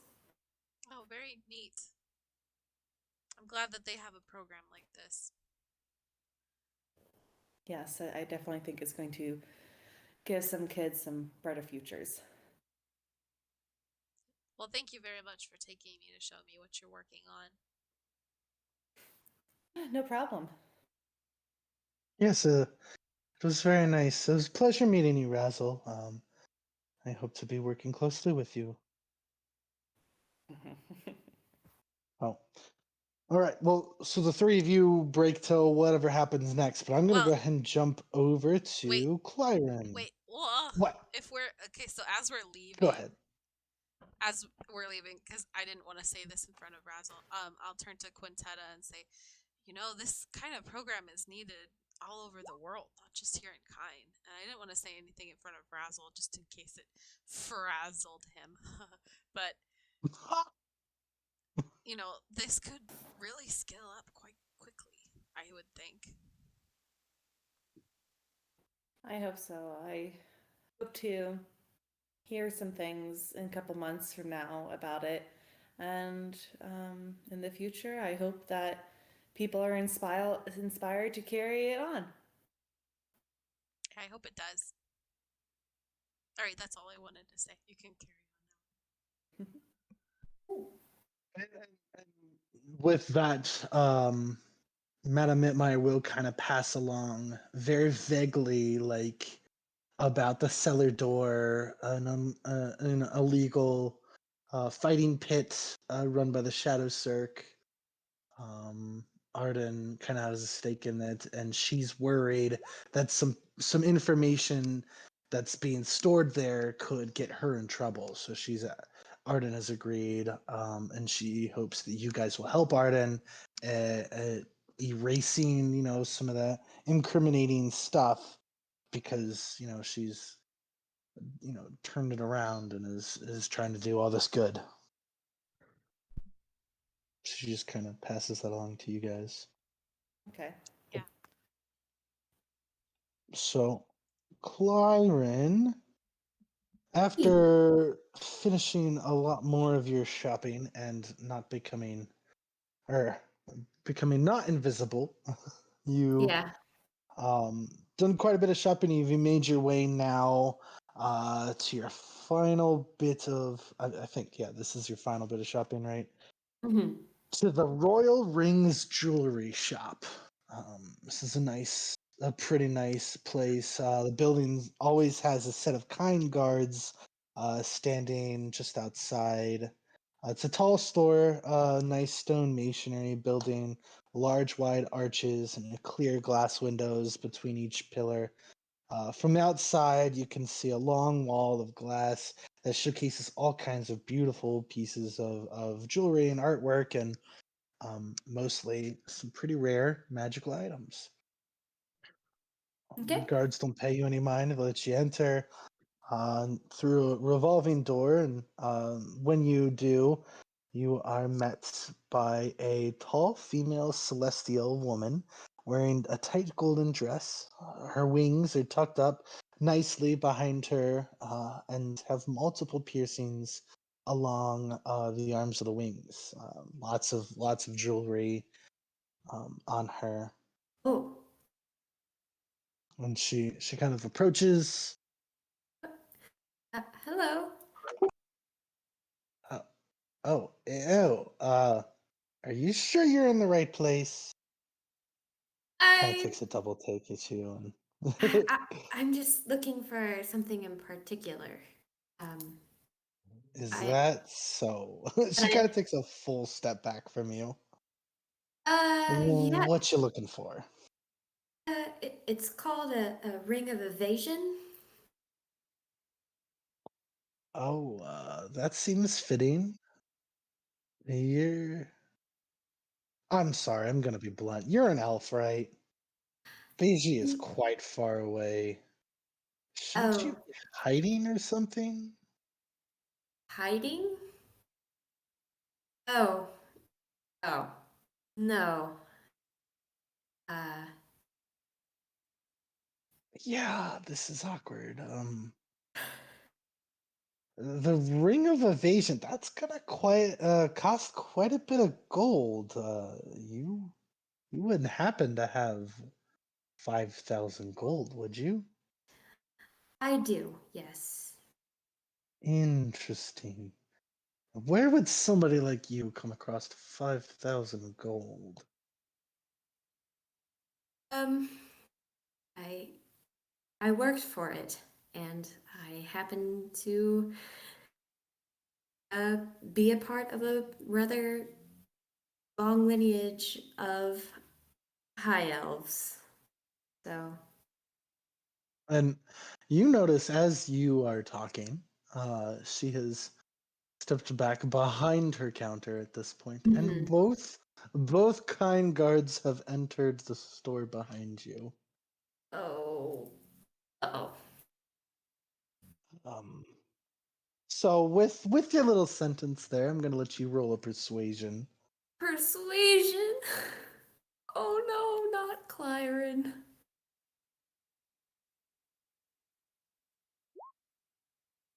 Okay, a 10. It's not the Very worst it could be. average. Very, very average. One of the guards just like, hey, you lost, little girl. I'm not sure how old you look. You're definitely small, but I pull out my 5,000 gold and I put it on the counter for her to look at. I'm just here for the ring and I will leave. that's a pretty big pouch of gold. Where'd you come by that? I worked for it. She said she worked for it. Okay. Okay. Oh. So at this point, the Celestial has procured a ring of evasion, a very delicate looking jeweled ring, a bit of a kind of like a winged sphere placed on top, a gem kind of nicely intricately woven in with the wings. Um, Kind of sets it on the stand beside your golds. Okay. I take a look at Well, the I take a look at the ring. Can I roll an Arcana check and make sure she's not fucking with me right now? absolutely.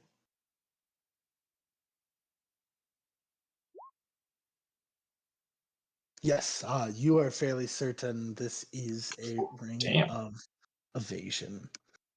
And you're Arcana. fairly certain, from the looks of the rest of the store, that there isn't a fake thing in this store for her to have fucked with you. With you, everything in here is very nice and very expensive. Okay. All right. And she kind of like doesn't even touch the gold. Kind guards like, all right, off with you. Okay, I take the ring and I go. Yeah, with your 22, you definitely know one of the guards is following you. Hmm. I pull out my broom and I fly away.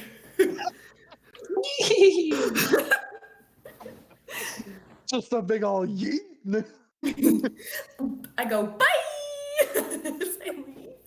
Okay, now would I notice her flying? Would you know? Yeah, when you see me. Yes. He's you probably finished up at that store as they finished up lunch. Uh so Arden and Castiel are together and they're having their conversation. So while they're having this conversation, yeah, Castiel will just see you like take to the sky all of a sudden. You see me waving also down at something. Bye. And so Clyron, you've got all this nice new stuff. A kind guard that you've avoided. He's kind of like yelling like, "Hey!" And Blown you've raspberries.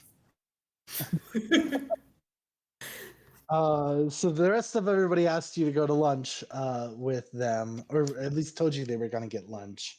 But aside from that, the only other thing is Marcus has said he will let you stay. You can board in the blimp. So, but let's go ahead because it sounds like at the end of the conversation they'll notice you. But Arden and Castiel, are you back? Yep. Okay, yeah. So we're gonna have a conversation with Castiel. I'll let you take Yes. that. So I'd pull him off to the side, and then look around, make sure no one's in hearing distance and paying attention to us. Make a perception for me, or a stealth if that's what you. It makes more sense, I think, to do Yeah, I'll a be stealth. salty. 18. Okay. Yeah. So, even though it is pretty busy, I think you do a good job to at least find yourself a way off the beaten path where you're certain there's nobody like actively listening in on you. Pay no mind to the shiny metal man. That is Uh, probably exactly what's happening. Nobody wants to like look like they are paying attention to the giant looking Justicars. and so I'll just say, so I knew you heard what Madam Mitmeyer was saying, at least a bit of it, but yeah, she asked me if I could do a favor for her. Get in this place called the Cellar Door and take care of some documents. When she was saying illegal, it's not what we're doing there is illegal. It's the building itself is illegal. What goes on there, and we're not. I'm not planning on taking part of that. But seeing how what goes on there is a little on the wrong side of the law, it might be good to have some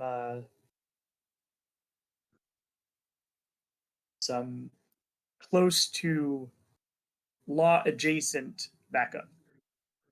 So like I don't want to get the actual like Justicars involved, but having you would very much make me feel more at ease at doing this for her. What are these documents about?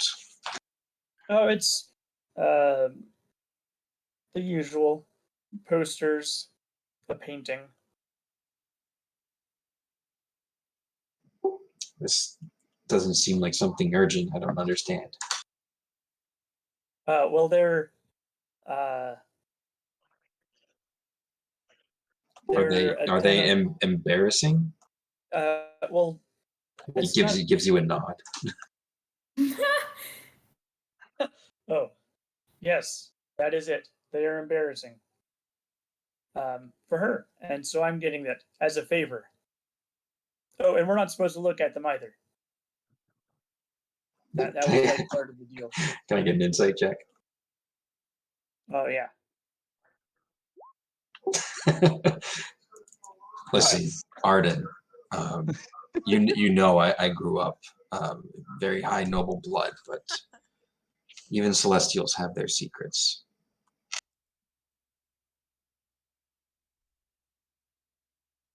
And he nods again. Well, yes, these. She'd really appreciate getting these back. I don't know what they are, but you want to help me? We'll make sure those ruffians never get to set eyes on such sensitive documents and posters. That's what I like to hear. But also, she mentioned some names, and Drew, this is to you. She I said was hoping you'd pick up to this. B-Ram and Yankee, and I was looking on my sheet. I know, so they're not on my COA character sheet, but I did take notes a long time ago saying Yankee is alive. He's in the same prison as Krusk, and Krusk is on my sheet. He was my juggling trainer. And then Yes. after that, it says B-Ram had plans to swap him for another clan.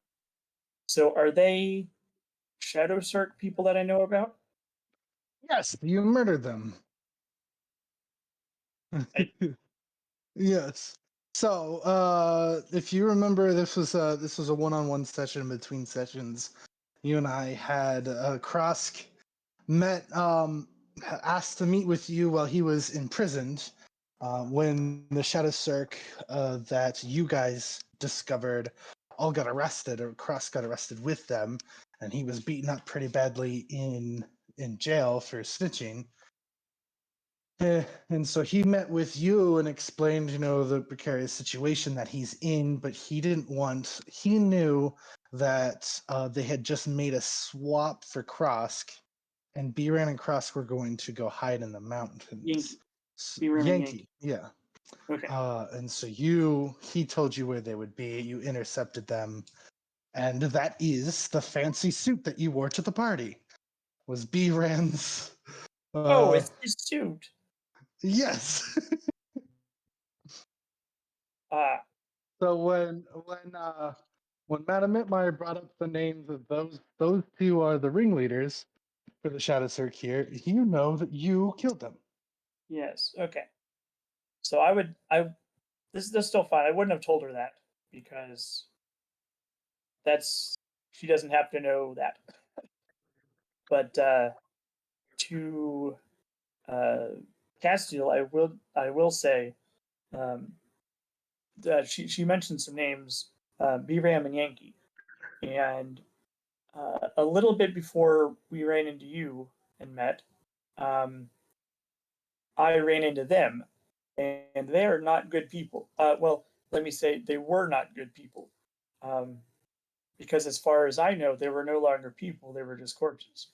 But now they're at the cellar door somehow, and I don't mess with that sort of magic stuff, so I don't know what's going on there. So we'll have to be on the lookout for them also. I'll recognize them. B-Ram's about the same build as me. He has good taste in clothes. Noted. As soon as you recognize them, let me know. I'll see if I can detect any darker magics at work. Great. Yes. Fantastic. But I have to, Arden, I want you to make sure that you're not putting me in an awkward position here. I'm going to do this as a hero favor. All right. Yeah. No. That nothing out of the ordinary. Very well. Oh, I had something else to discuss with you. The armor you had lent me in Osaka. Yeah. Yes. Clearly, I'm no longer in need of it. I would be very pleased to keep it as a token gift from a fellow hero. But if you want it back, I would be gladly return it to you. Oh. No, you can keep it as a backup. Quill from the distance just goes, "Aw." I know how much trouble beating to get on sometimes, and I'm safe in the back. So if something ever happens to your armor, have this as a backup. Something ever happens to this armor, I'm going to be paying a very angry visit to a blacksmith. Ah, right.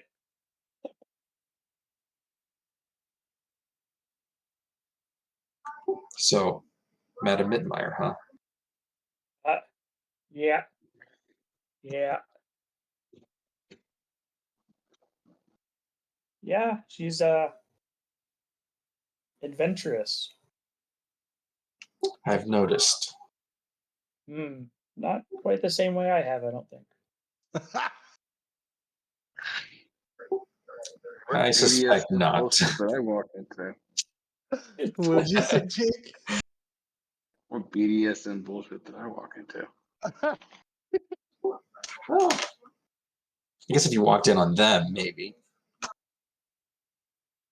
No comment. There was a time I would not approve of such a relationship, but I'm beginning to see the value of what I once viewed as lesser races. Especially when yes. they look so much like Saigar. I still haven't quite figured that one out. Oh, me neither. That's a puzzler, that one. I say in a deadpan voice. Just no inflection at all. Just staring straight ahead. Zone of Truth.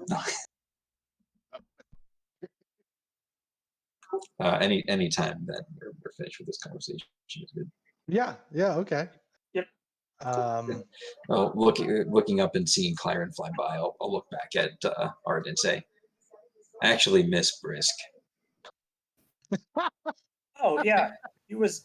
See, if he was here, I would have honestly probably gone to him first. About this underground thing. I feel like you would have taken it in a different direction than you. That probably would have gone worse, but would have been entertaining to watch nonetheless. They would have needed a new door on the place. Yes. A new cellar door. Cha-cha. So, yes, you guys see Clyron zip by. I don't know if Clyron knows where she's flying to, but she is. I have no idea. She is not where she was, and that was what was important. Castiel, you could just see like a huffing and puffing. There's like a kind guard, kind of like finally comes to a falter in the center of the Gilded Street, hands on his knees. He's just like, oh God, I need to get me one of those. I'll walk up to the guard, and put my hand on his shoulder, turn around, and say, "What business do you have with a hero of Aeonce?"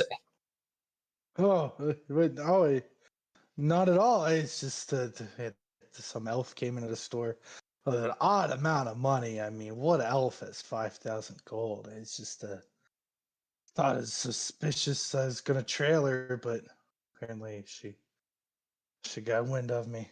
Knowing who she is, I'll point up and I'll point and say, "That is a more important elf than you'll ever be in your lifetime." Oh,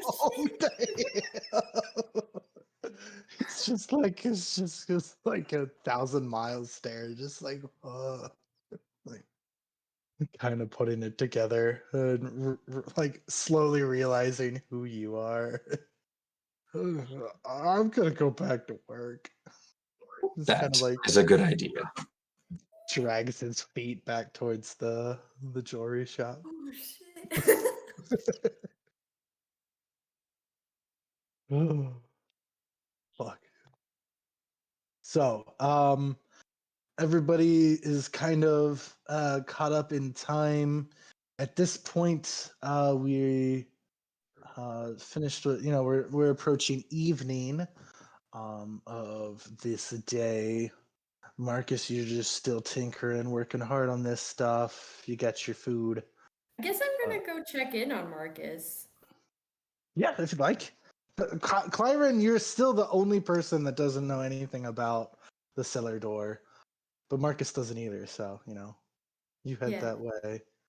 On your flying broomstick doesn't take you that long. In fact, most everybody else has to take a ferry to the airship apparently, which is kind of deflated off just a a few. Or a griffin. Maybe a bit of a security issue. So yeah, you kind of approach, and the crew is just like, "What's this now, Marcus?" Yes. Somebody passes along. There's a small lady on a broomstick headed to the airship. And she's like, "Hey, lady, what business you got here? This is the Rockford blimp." I was invited. Oh, Marcus! He's just like hammering away. Still tinkering. You can't get on me. Oh, no. Okay, I guess come aboard. Oh, okay. I'm gonna go see if I can find him, I guess. Yeah, he points. He's like, he's in his room. Just a Yeah, I'm gonna- main room of the blimp. You Okay, can I'm also gonna- follow the noise. I'm gonna knock. Knock. You are clearly not knocking louder than he is tinkering. Okay. Oh, I mean, don't know where to go. Gotta knock can really, try. really loud. You can try. Like, give me a strength check, I guess, if you want to get loud enough. A strength check. That'll be interesting. With Yeah. Claren. Or you can remember that I have a monkey I and was try gonna to say, entice You the like- monkey. that like- one on that would be like her breaking her hand on the door. You're like hitting as hard as you can, and then you're trying to now time it in between. Like, you hear him like hammer, hammer, hammer, and you're like, okay, ding, ding, ding. Like, you're just like I'm trying to time tapping it against right. the door with all my might. Tap, tap, tap.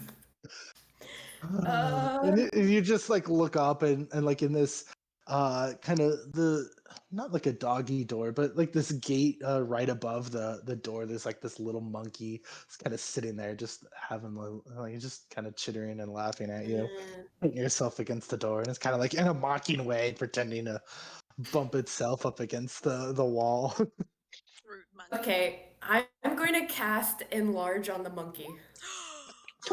God, Oh, that's so no. large on monkey. Oh, poor monkey. This monkey is now probably the same size as you. Okay, and then I'm going to like put my one hand on my hip, and I'm going to point at the door and say, "Knock on it." Does it get stuck Claren in is the, definitely the new brisk. Does it get stuck in the little window that it's in? No, it gets forced out of it because Oh, okay. as it grows, it's just like it spits out of the little window that it's in. And the monkey's just like freaking out. The magic happened to it, and so yes, I'll say, Marcus, you hear your monkey having a fit outside your door. There's definitely something happening out there. Alright, hold on. Would you say that to Tuck? Like, All right, gotta get the monkey. No, honestly, do a perception. yeah, you have no idea what's going on, but you definitely hear the monkey is screeching and clattering. Tuck's getting a little nervous. He's just like, Go check and see what that is. he just kind of lumbers over, opens up the door, and the monkey just like flings itself into the room. It's like jumping all over. It's like trying to It's a giant scratching. It's like monkey. scratching at its fur. It's just like trying to it's like something's wrong with me. What happened? Monkey's Giant just like monkey. freaking out. I reduce it back to its normal size. Monty Hi! scurries up my arm and gets on my shoulder and starts yelling at her. Just kind of hoping he'd do that Tarzan. before being reduced. Monty, you're okay. You could have just knocked, or you I could have hit did. the doorbell to the left of the door. I look over and see the doorbell. You could have I'm- just knocked. I'm sorry. I tried to knock several times, but it didn't work, and I didn't notice the doorbell for some reason, Sorry, in I spite was of my. tinkering in focus. Right. I was just wondering, do you know where everyone else is?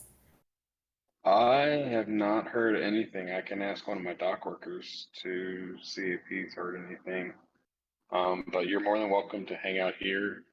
There's food in the galley, Oh, and I got another workbench area you can go work on if you wanted to. I think you said you wanted to have a place to work on some stuff. I do, but the problem is I don't have the stuff. Hmm. Well, there's some supplies around here. If you need anything, I can sell them to you. Uh, maybe I can help you work on what you're working on. It's just old stuff. It's nothing really important right now. So, Oh, if you want, hold on, let me, insight Marcus, check. Monty, go ahead and kind of show her around the ship. I was gonna say, Clyron, your 22 Spidey senses is tingling out the wazoo. Yeah, I'm going to insight check. I feel like he's hiding something. What did I get? So what do you think? Marcus is 17. I mean, I When you Uh, say already just know tinkling. what Took she is. wouldn't. Well, okay, I think she would see that I actually have a lot more knowledge than she originally thought about what Took is, and she'd see all the books that I had on this ancient powers and Oh, robotics and whatnot. Clyron, do oh, you speak Spinor lizard folk? no, because I didn't know that was a language. You That would could be taken. recognize the language, but you cannot read it. Okay. You should Actually, know. I don't. I, I know what Took is related to. First glance, I already noticed. But I won't tell anybody. What are you even talking about? He's just a robot, just like any other one from the city. Sure, sure. Mm-hmm. Right. I understand keeping secrets, so no problem. And I guess I'll go find where everybody else is. Um, What was the last thing you've heard from them? oh, they were going to go to lunch. Well, I saw them go in to eat someplace, and then Well, I looked a- at the clock. What time is it? oh, it's evening. he's been working for a while. Yeah, it's evening. Oh, So it's you like ate 7 o'clock. it's getting there. Yeah, about. That was so. Monty brought you your lunch, so when everybody else ate, you were skipping with Monty. He brought you that sandwich. Mhm. So yeah, I'd say it's approaching late evening now. Well, lunch seems like it was forever ago. Who knows where they could be? This city's huge.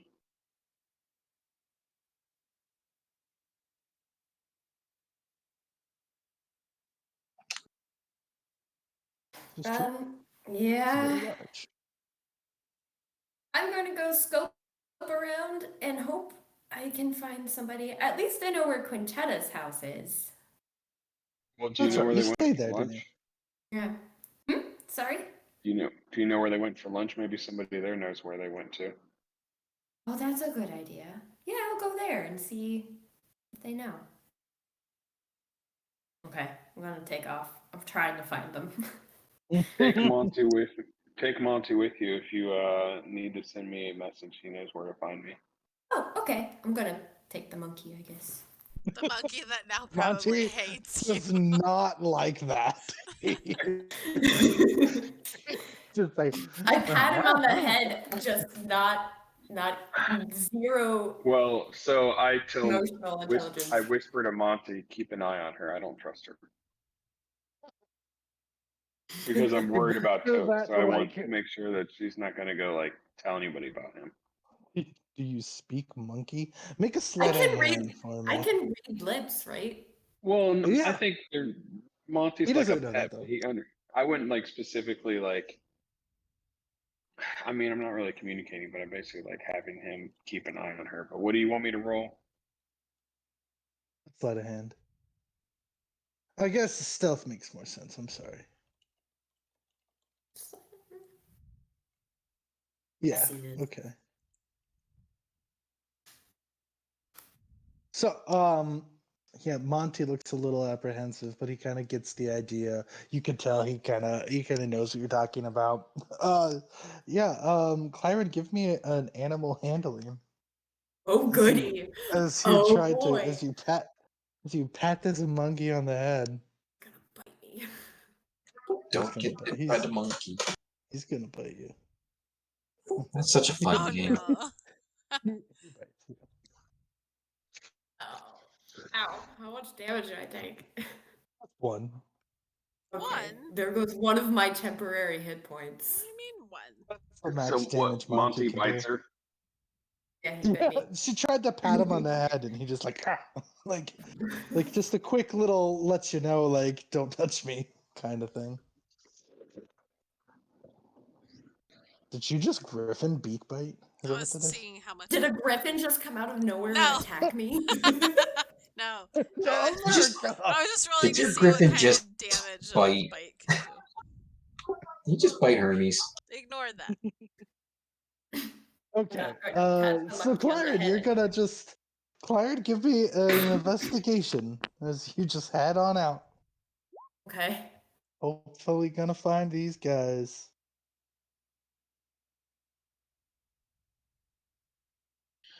Oh, that's a good chance. An 18. Okay, that's a decent roll. It takes you some time, but you will eventually find somebody. Okay. I wonder who it could be. Oh, are you, I do. somebody? I do too. So after finishing the conversation, after finishing up with the Supreme Pyridium, or now late afternoon. Anybody needed to do something in particular? There are multiple days, so anything that you didn't just squeeze in today, you could probably make sure you have more time for on another day.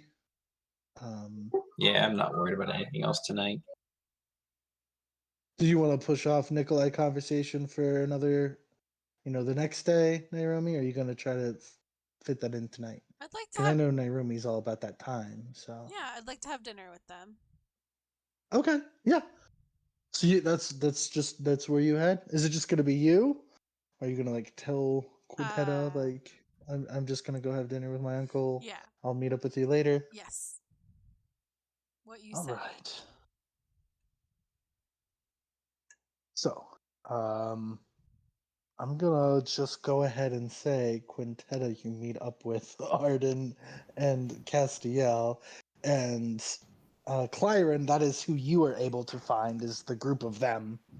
And Well, wait, I thought we were going to the cell thing at late at night, because isn't that what Madame Meyer said, like late at night? Yes, so that is where you're gonna go. But Nairomi's gonna have dinner with her uncle first. So you guys are Okay. all gathering together to kind of come up with a plan right now. Arden said, We are? Madam Mittmeyer said Arden would talk to you guys later about what Oh, you're I gonna see, do. okay. Okay. So you guys are in my like you've goodbyes, I met up. guess I'll say fill me in on the plan and then go. Will do. So, Nairomi, your uncle and your mother are staying in your place at the Heroes Guild, and your father, his second wife, and your siblings are staying in the Pilgrim's Fortitude. They've got a room there. Okay. You can meet up with your uncle, no problem. Your mom gives you a big hug, asks you how things are going. She looks like she's been pampered all day. Aw. You look like you've been Having a good time. pampered all day. Where did you go visit? There is just this wonderful little store across the streets.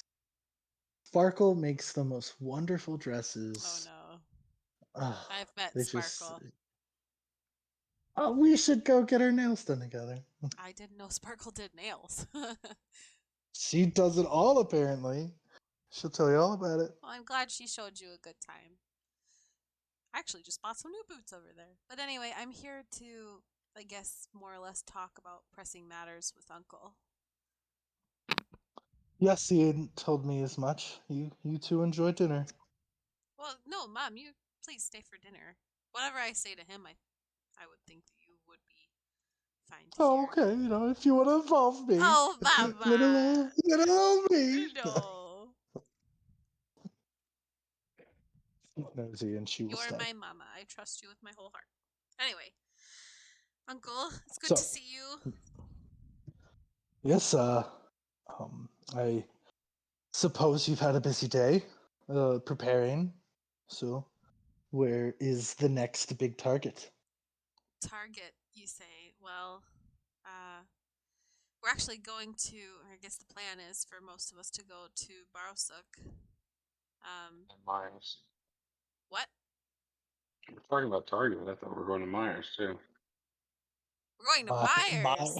Ah, Yeah, ah, we're going shopping gotcha. some more. Anyway, we're going to Barosuk, and we, actually Marcus, who you introduced me to last night, is going to be taking us there on his airship. So. Oh, I thought he'd come with me to the Loftus. Hyperion. Well, I guess you can have them. You always take the nice things, don't you? Well, I'm sorry, Uncle. I don't want to take any nice things from you or from our family. But I'm sure, if things go well, you might get a chance to meet with Marcus and Took again. But I wanted to talk to you more about what's happening over on the island on Hyperion and the pressing war with the Kenku, and I'm trying to The remember Nami. Nami. Yes, it's really shaping up to be. This is all so wild. I mean, I never thought I'd see Corvus move again, and here he is. Well, the Nami don't know that the Loftus are harboring the Kenku yet, correct? Not yet, but they are. I mean, they are a whole kingdom of spies. I mean, it won't take long, you know that. Well, But I mean, if you could keep them more in a discreet location, like a pocket dimension or something. Also, Rava has very powerful magics where she could make it so that they wouldn't all be able to be detected. yeah, this is true. We'll do our best. It is definitely an upper hand at the time that the Nami do not suspect this. Our best, probably, our best strategy right now is the element of surprise. But Corvus, to my knowledge, is still building his power, both his own and his force that he would like to use. And it is my hope that he can help me unveil my second prototype of the Warforged to assist in the battle. You guys fought my first prototypes, gave me some good insight on some of the adaptations I need to make. So I've been tinkering a while at it, and hope he can help me put them to good use in this fight against the Nami. So it will probably be happening within the next few months. So I should be expecting Loftus's declaration of war on the Nami soon, is what you're saying? No, I don't think we want to make this an official thing. We're going to probably keep this behind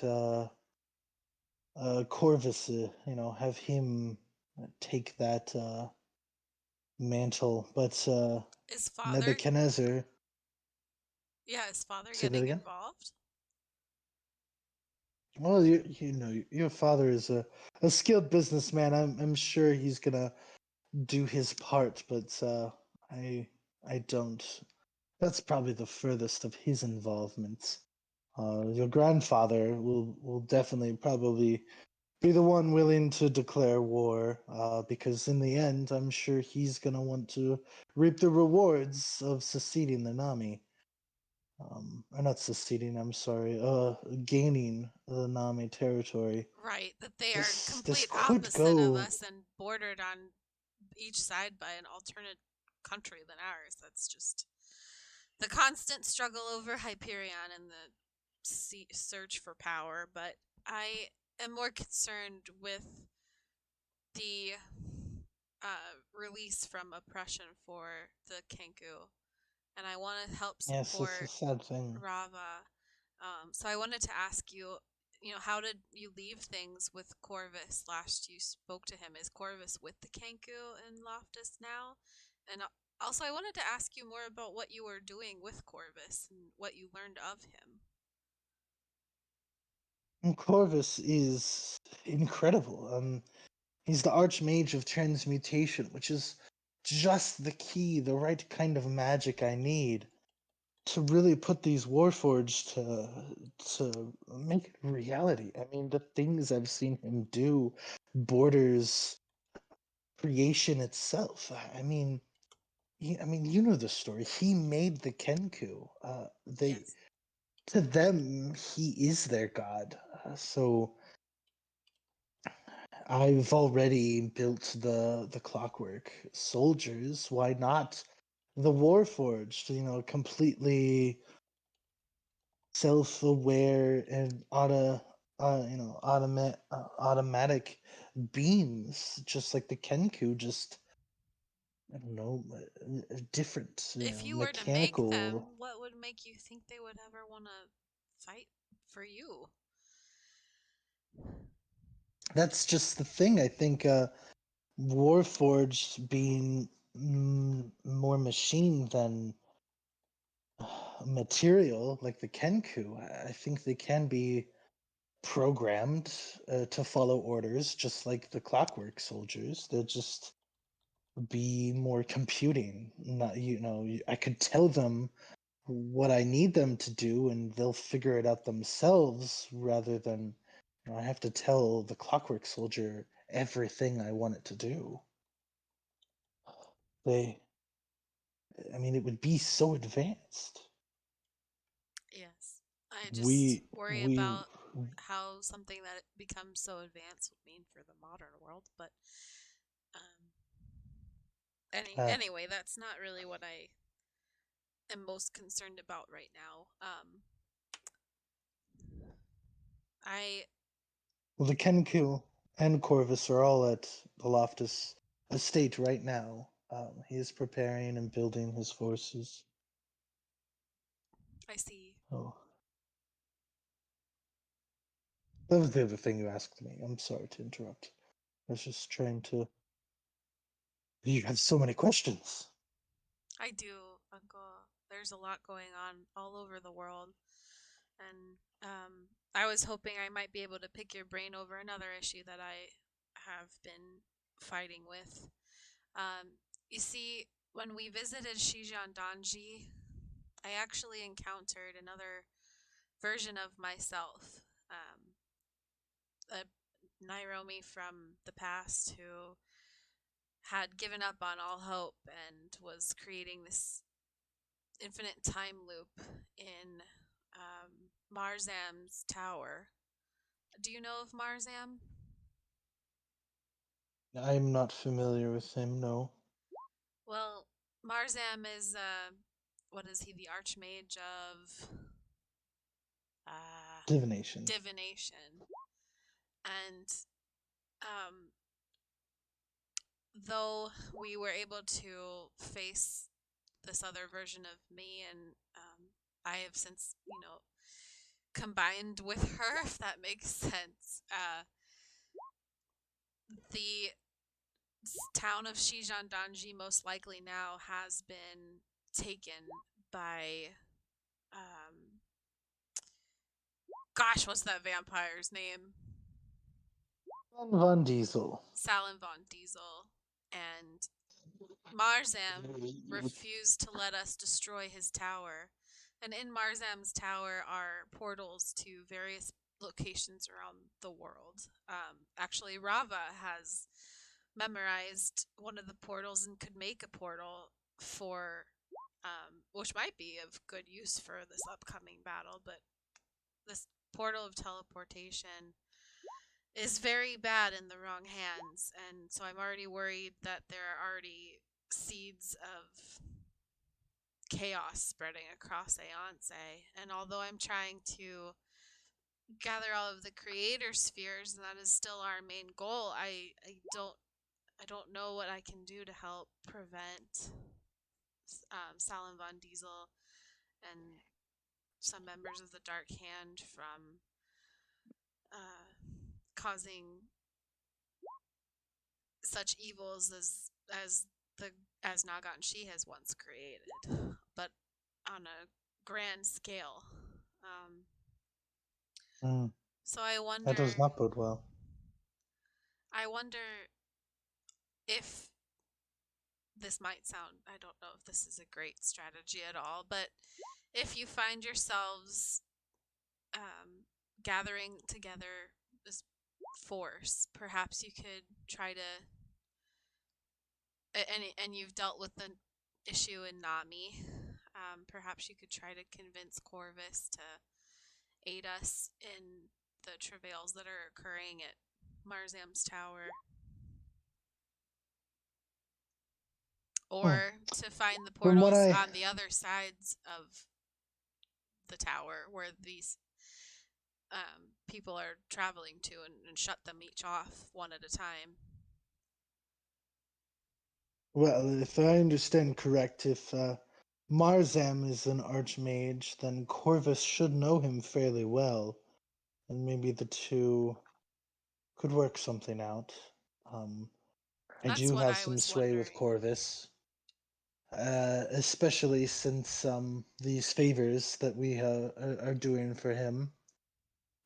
I protected him for quite some time there in Beijing, so I did hope to cash in on these favors to make the war forged, but I think you are talking about quite a lot of conflict all over Aeonce, and I think you were right to say or seek assistance from Corvus. I think he can do a lot to help, and especially once he frees the Nami, we'll have a whole race of beings ready to really make their debut in Aeonce. I'm sure they'll have something to say about the Dark Hand. And I don't want to ask this of Corvus without offering him something in return. Actually, Uncle, while I don't know if you've heard of this deity or demigod either, but with the situation that happened in Shijandanji, I became connected to a demigod called Kronakavu. But his acolytes might be able to help assist Corvus in his endeavor to overthrow the Nami. And so you could let him know that I would offer this aid if he were willing to also help with the situation that's growing in Shijandanji. Do you know who these people are? I mean, who are you talking about? Acolytes? That sounds like a cult or something. Do you? I am no longer an arbiter of time, and I was going to lose my life in Shijandanji until Kronakavu offered me a trade to become his emissary in place for my life. And I don't know I don't know too much about these acolytes. So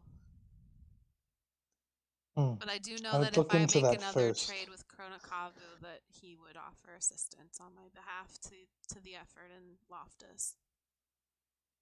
Whatever you can do, I mean, we'll take all the help we can get. This taking down the Nami will not be easy. They are quite powerful, but mostly because of their subjugation of the Kenku. Mm-hmm. Oh, you are burdened with a great many things, Nairumi. I would never have wished this upon you. You were such a wonderful young little girl not that long ago, and I'm sorry the world has hit you so hard. For me, it has seemed much longer ago, Uncle, I can assure you. And I came back to Kine not knowing that you would all be here, that I'd ever get to see any of you again. I'm just. You don't have to worry about us. We'll always be here. Oh, but I do worry about you, especially with the conflict that's growing overseas. What's been able to keep me through so far has been the knowledge that you've all been safe and well. And so this will really trouble me. But if things do get to a point where they're seeming rather bleak, please do call on me and I will show up myself. I just wish I could now. But I worry for the world if I don't try to go after all of the creator spheres. So if I help you, then the world is doomed. But if I don't help you, then you, my family, my world are doomed. And so it's just this double-edged sword.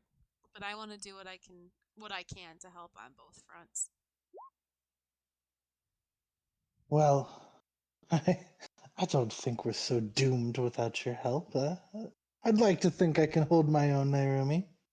But I She grins appreciate. really big and says it's really great to hear that. I appreciate what you're saying, though. It wasn't all that long ago I was looking out for you, but it's good to hear. I have a hero of Aeonce looking after my shoulder. So, my you've grown. Looking after that shoulder. That's That's good a wordage right nice there. shoulder. Weird. I said looking over my shoulder. I heard Didn't I? after also, but it's okay. Oh, I definitely meant looking over my shoulder. They also. Well, you've all always looked out for me. Well, you take care in Barasuk. Sh- It's a tough place, but I'm sure whatever you're looking for, you will find. If anybody can do it, it'll be you. Thank you, Uncle. He'll give you a big hug and kiss you on the forehead. Does my mom say anything? She's been listening this whole time. She has been just listening, drinking a glass of wine, just enjoying her time.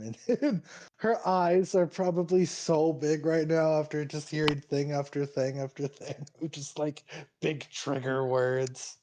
Yep. And she's just like, sweetie, if I'm following you correctly, did you say you've died before?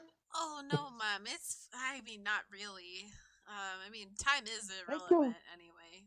That time certainly was irrelevant. She just That's true. downs the rest. She just downs the rest of her wine, just like, In this timeline, it never really happened, you know? if you say so. I couldn't say so if I weren't sitting here in front of you now, Mama.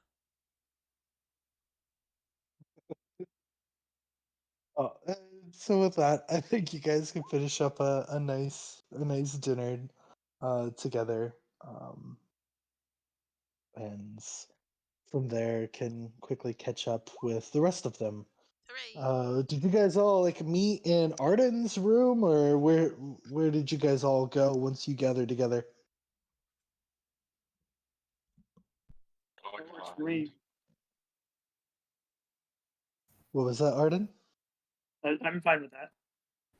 Okay. I hope you cleaned up after yourselves. Oh, jeez. Clyron, you also still have a monkey with you. Now that you've kind of been filled in with what's going on tonight, you gonna do Okay. anything with that monkey, or? I don't know if I can get rid of it. I will try to put it down. I try to put down the monkey. Wait, Claren, are you with us right now? Yes, Yeah. she's with you. Hello. She has a monkey on the end of her broomstick right now. And I'm trying to get it off my broomstick. So, Clyron, have a little run-in with the guards. Don't put down the monkey. What? Don't. It's on my broom. And my Brass broom is monkey. taking up space. And I have to put the broom away. I have to put down the monkey if I want to play the saxophone. Don't put down the monkey. Ooh. Put it outside. Wait, where are we right now? I don't know. Nobody told me where you guys I'm are. going to my room. Who am I Arden's with room. right now? Who am I with? Arden, Castiel, Quintetta, and yourself. Ah, okay. Everybody but Nairobi and Marcus. Okay. But you have Marcus's monkey. I'm trying to get Marcus off my broom. Marcus told the monkey to watch after you. So the monkey will kind And of I know that. begrudgingly. Well, I guess I'll ask you this, Marcus. What does the monkey do? Well, it's up to them. They're not asking for help. So if they want my help, then I guess I can try to get the monkey to convince me to come help him. But if not, Oh, great. Hey, monkey. See if Marcus is available, please. We could possibly use his assistance. And stay home. The merchant? Why do we need him? He has very he has a he seems to be seems to more have- than a merchant. Well, no, that's just funny because that was Tyler's first character, was just a merchant named so- Zhang. he seems to have some skills in robot building, and I think that his robot might be of use. I think I prefer the robot than him. He seems to only care about money. I don't think I was about to say, I'm they're not paying him. mutual. Whoa, whoa, whoa, I'm whoa, paying whoa, him whoa, more. whoa. I care about money. How little money did I take? You're not here. You're not yet. here. Yeah. I know, I know. The monkey looks I'm just so saying. offended right now. I'm Look. so offended because I so took less than I should have, and I now you just- said that I want to ask for more. I'll pay him if it requires payment. It's okay. I don't know. I feel He is no hero. There's no reason to call him in here. well, And but I don't know. speaking of, is that monkey his? Can he speak through it? I don't know if he can speak through the monkey. Arden, do you remember sausage? Yes. Sausage? What is sausage? I'm wondering the same thing. I'd prefer to speak out of the presence of the monkey. Me too. Yeah, that might be more prudent. I'm still trying to get the monkey off my broom, I assume. Shoot. The monkey has heard enough and agrees to run back to Marcus. Okay. Monkey is Right. gone. So is the monkey bringing Marcus here or not? I'm so confused with the monkey. I think it'll take a while, won't it? It's gonna take the monkey a really long time to get through. I feel like it might take too long for It's the gonna monkey take him a really long time to come back. Have you ever seen Homeward Bound? No. I flew here. It was The easy. monkey has to get from here to here. I feel Yeah, like the up in monkey the should have sky. just asked me to take it, but okay. Anyway. Let's just say it wouldn't be the first time we were spied on by a familiar. A familiar? You think that was a familiar? I do not know. I don't think So- so.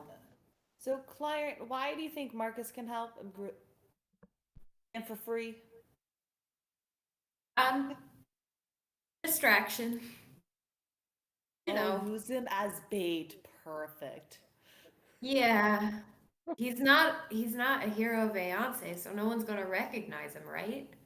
Perfect. I mean, I mean, I know he told me where his boat is docked, or his flying boat is docked. So if he goes, we know where it's at. I don't think many people will recognize you two. Clyron, what was that What run-in is with the that? guards earlier after You missing saw lunch? You Oh, weren't no. exactly subtle. Well, some people just don't. Some people see elves as traders outside of Beijing.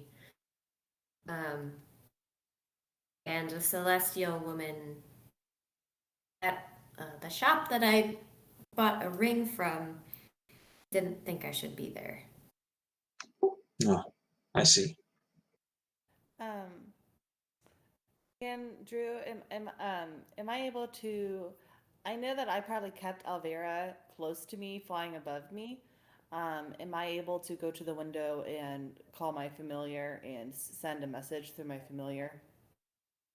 You can instantly teleport your familiar next to you.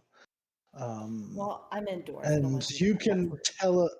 you can also telepathically speak to your familiar as long as they're within 100 feet of you. Wait, can you have also, an owl, right? Mm-hmm. yeah, you can also turn it into something else if you would like. Where is it? I open the window and then it just kind of lands quickly, and then I use my cantrip. I'm going to mess- hide behind Castiel so fast. Okay. I guess Clyron sent. hates owls. I guess so. um, so I point a finger to my my owl and I whisper the message to relay the message. My cantrip says that it will relay the message in a whisper to who I send it to. Within So 100 feet. Wait, now who are you? is he more than 120 Ooh, feet from me? haha. Who are you sending a message to? I want Marcus? Marcus to be to get the message. Marcus is miles away. Well, Yeah, it's gonna take a long forget time. that. Never mind. If we Well, decide take to that bring back. Marcus into this, I can get a message to him. You can tell your familiar to do something for you. It can pass along a message. So the owl, you can say, give a message to so and so, and the owl will take off and give a message. Also, strangely, in your inventory, Castiel, you have been holding on to 2 messenger birds, I think. Oh, 4 of them actually. I probably would not have those by now. Yeah, I don't think so either. I just thought it was funny. They dead. They're dead. They would have been returned to the order. Oh. Yes. Well, Castiel, if you want to do the sending stone message, you're more than welcome to. Just make sure you emphasize we're not paying him if he wants to join. I haven't decided it's a good idea to bring him in. We don't have to give him all the details. You're gonna have to convince me to want to come in the first place. That's why I have money. They gotta convince me to want to convince you to want you to come. God, you guys. Okay. It's this pretty is much a convincing hassle. up to the Let's talk DM. about a plan. Bunch of princesses. I don't say that as Byron.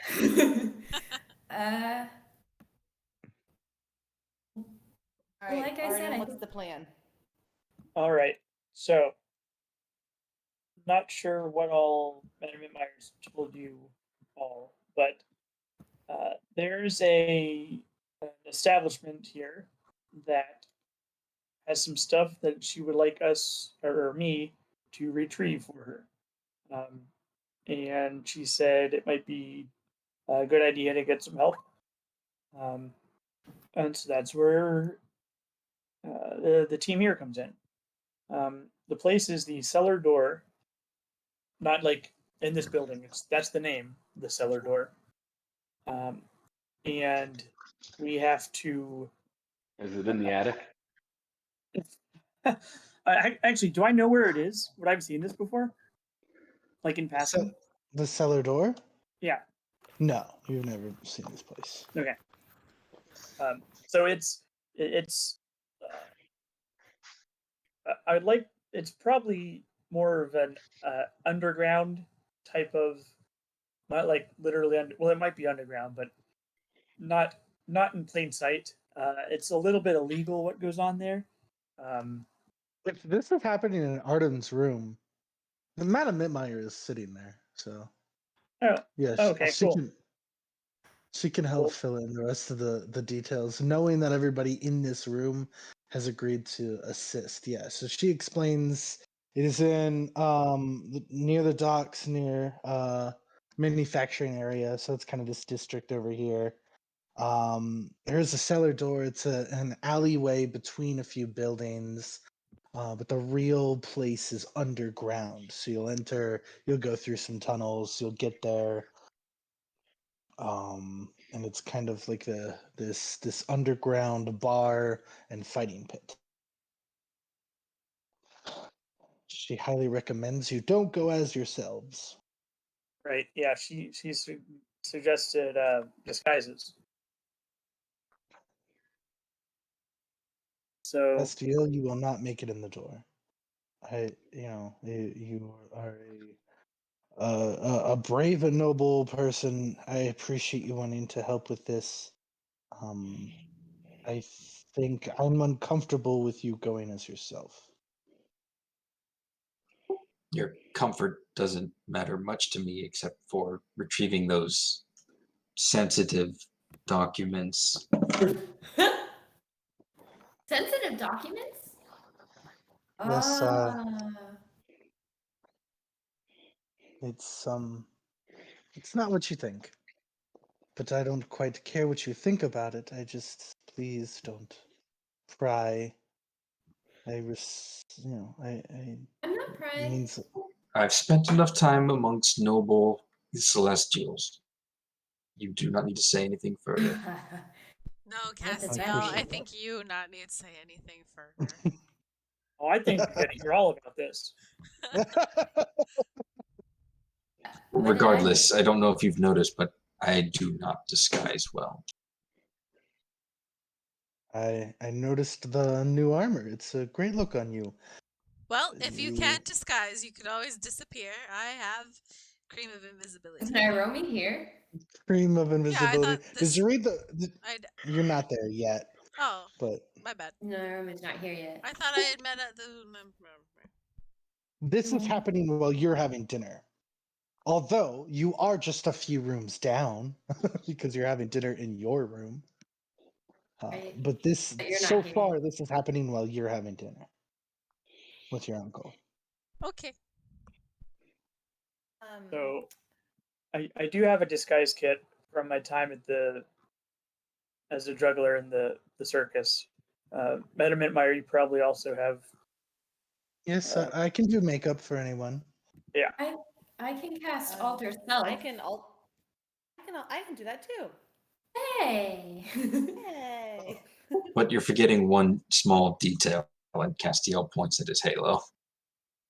Well, Yes, we have alter top self hats. is a self only. Oh, so yeah. I just it's turn not around my and call pull my anymore. up the bed and flop it down over the halo. So it's now sitting on top of Castiel's great helm, just like wings gently holding onto it. Perfect. Can't even recognize you. I don't think it's gonna work. The halo. No, It's no, covered. let's even try. It'll be funny. Ooh, I like that Well- thought. Maybe if we do this right, you won't need a disguise. I don't think you'll do this right. Yeah, I Well- was hoping somebody would jump in with an idea. That's all I had. Castiel, where you're going is no stranger to Celestials. Just maybe not show up as a Justicar. I too am a Celestial, and I have always felt welcome to this establishment. But maybe not the gold and the shine so much. Maybe put a little dirt in it. Castiel looks horrified at that thought. Well, we can't see your face, can we? Because your stupid helm is covering everything. His faceplate's up.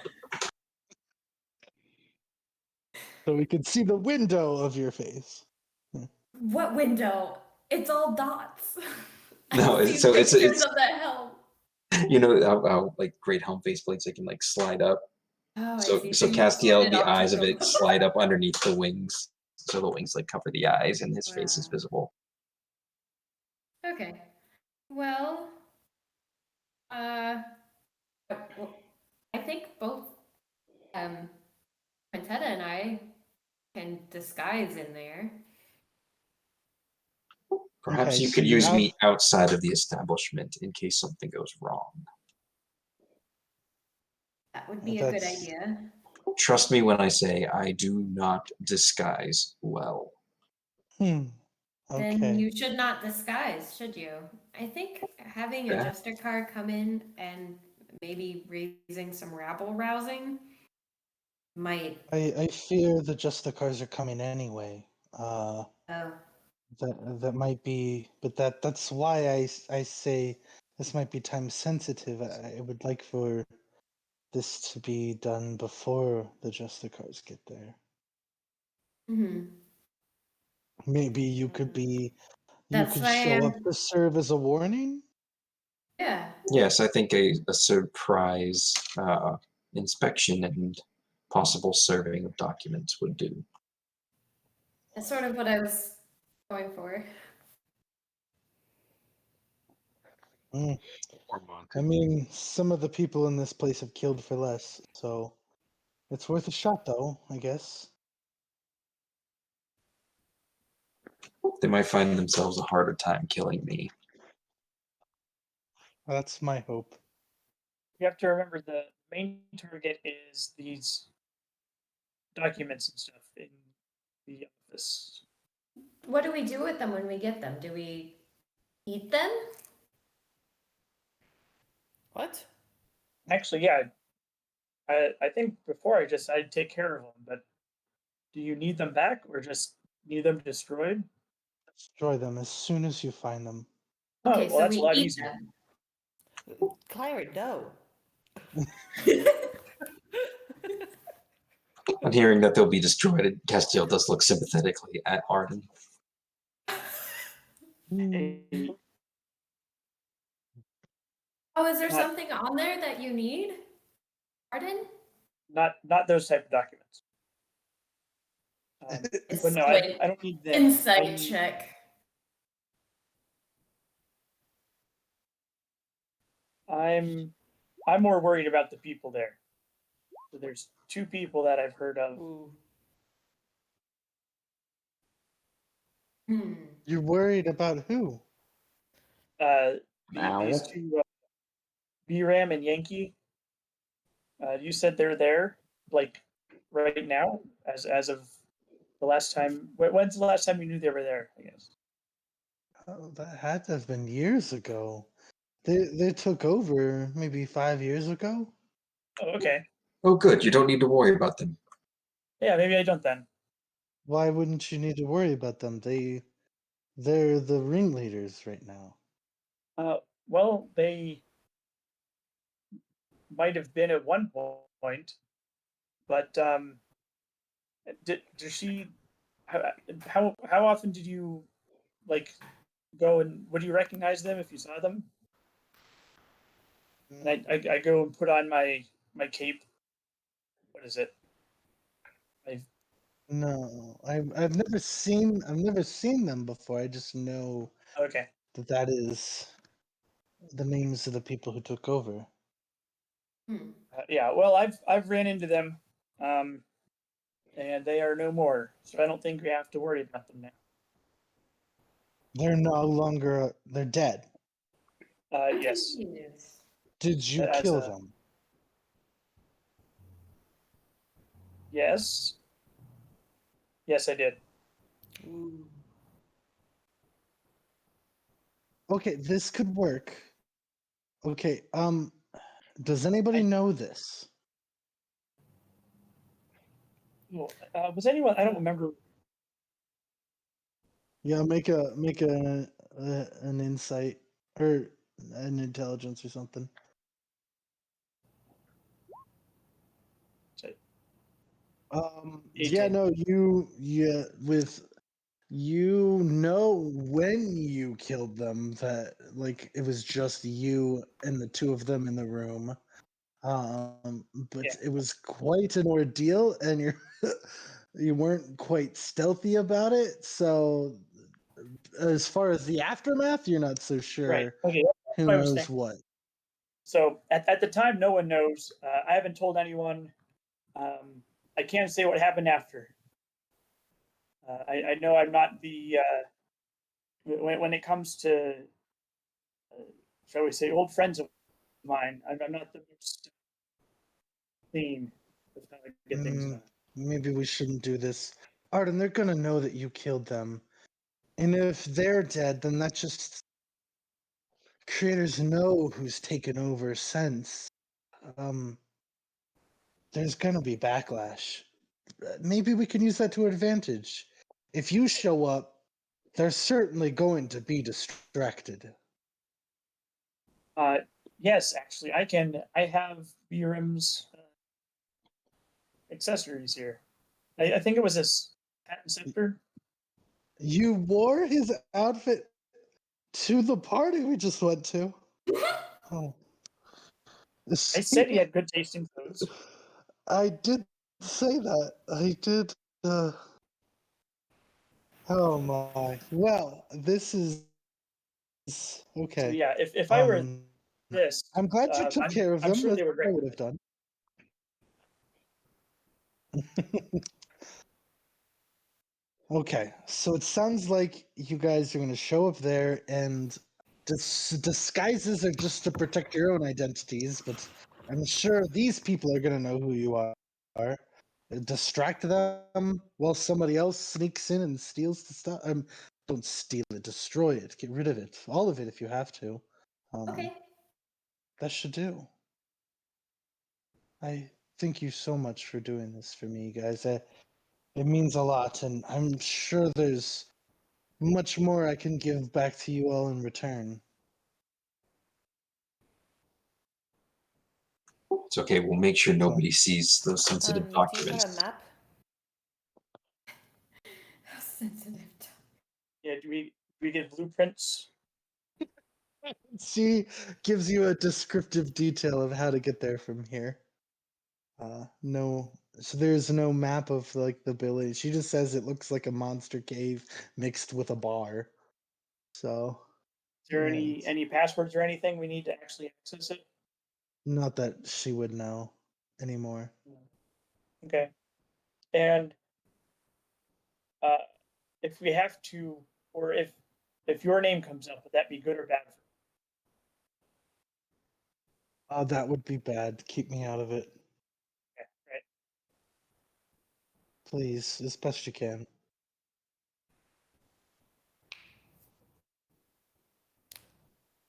All right. Okay. Well, it is Does 11. everyone- Oh, go ahead, Arden. No, I was just gonna say when we want to do it. So sounds like next session is when we're gonna do it. Yep. So, and it's about this point, Nairomi, you would show up to get filled in, and if you had anything to add or support with the plan going forward, you are now involved, Nairomi. And a monkey is somewhere lost in the middle of Kine. So I lost his monkey after I His made monkey it really knows what he's- big and tormented it. Let's just say it's better than Castiel looking at him like he was that other familiar. like sausage. Oh, sausage. Poor sausage. I don't know what happened with Sausage. Sausage Oh, was it's so a sad. pug that was just the cutest. And poor sausage. He was a Sausage spy. was a spy given as a gift to be Rava's familiar, but Rava didn't summon it, so it wasn't actually her familiar, and she didn't know that. So the whole time it was with them, it was spying on them. So Castiel entered the story and Whose spy was took it care again? of the spy. What'd you say? Whose spy was it? I don't remember. It was the Nami leader who sent Rava on the mission in the first place. I think his name was Emir or something like that. I can pull it up, but that's pretty much why the Nami followed you guys all the way to Hasaka, is because he knew you were at least in that area. He knew you guys were in Shijandanji. Okay. So that's how the Nami knew how to follow you all the way to Hasaka. But the second And sausage was a Castiel good destroyed it. sausage. What'd you say? But the second sausage was a good sausage. Is there? Are you talking about the lizard? What? I don't. What is the second What sausage? are you talking about? I thought she summoned, like, on her own, a happy pug. No, it was a She lizard. summoned a lizard. Oh, I think his name was anything. Little Bow or something like that. I don't remember a lizard at all. I swear I have the worst memory span. Maybe that was another Nairobi. Oats. This Nairobi only remembers was, 2 pugs, actually. but I guess there was only ever 1 pug. Well, Anyway. Thank you, everybody. This is another packed session of roleplay. It was enjoyable. I really enjoyed a lot of character interactions this time, so I hope you guys had fun. That was 1 day. Guys, let me tell you, man, it gets bogged down. So, but It's it tougher sounds. when it's not in person. Mm-hmm. A few things that slow it down, but you know, as far as everything that we accomplished tonight, I think it was good pacing. It's just there's a lot to do. You guys got complicated characters with a whole lot going on, so. And Marcus tinkers. Marcus did tinkers. some heckin' tinkering. Marcus man. tried his best to ignore the door. It's just like, guys, I just want to build my Doorbell. robot. Oh my gosh, people. She I'm didn't just even playing with bother Lego. looking. Trying to involve him. I'm just playing with my Legos. Leave me alone. Sorry, it's just weird not having one of the heroes there. You could have tried to convince Castiel. You still can.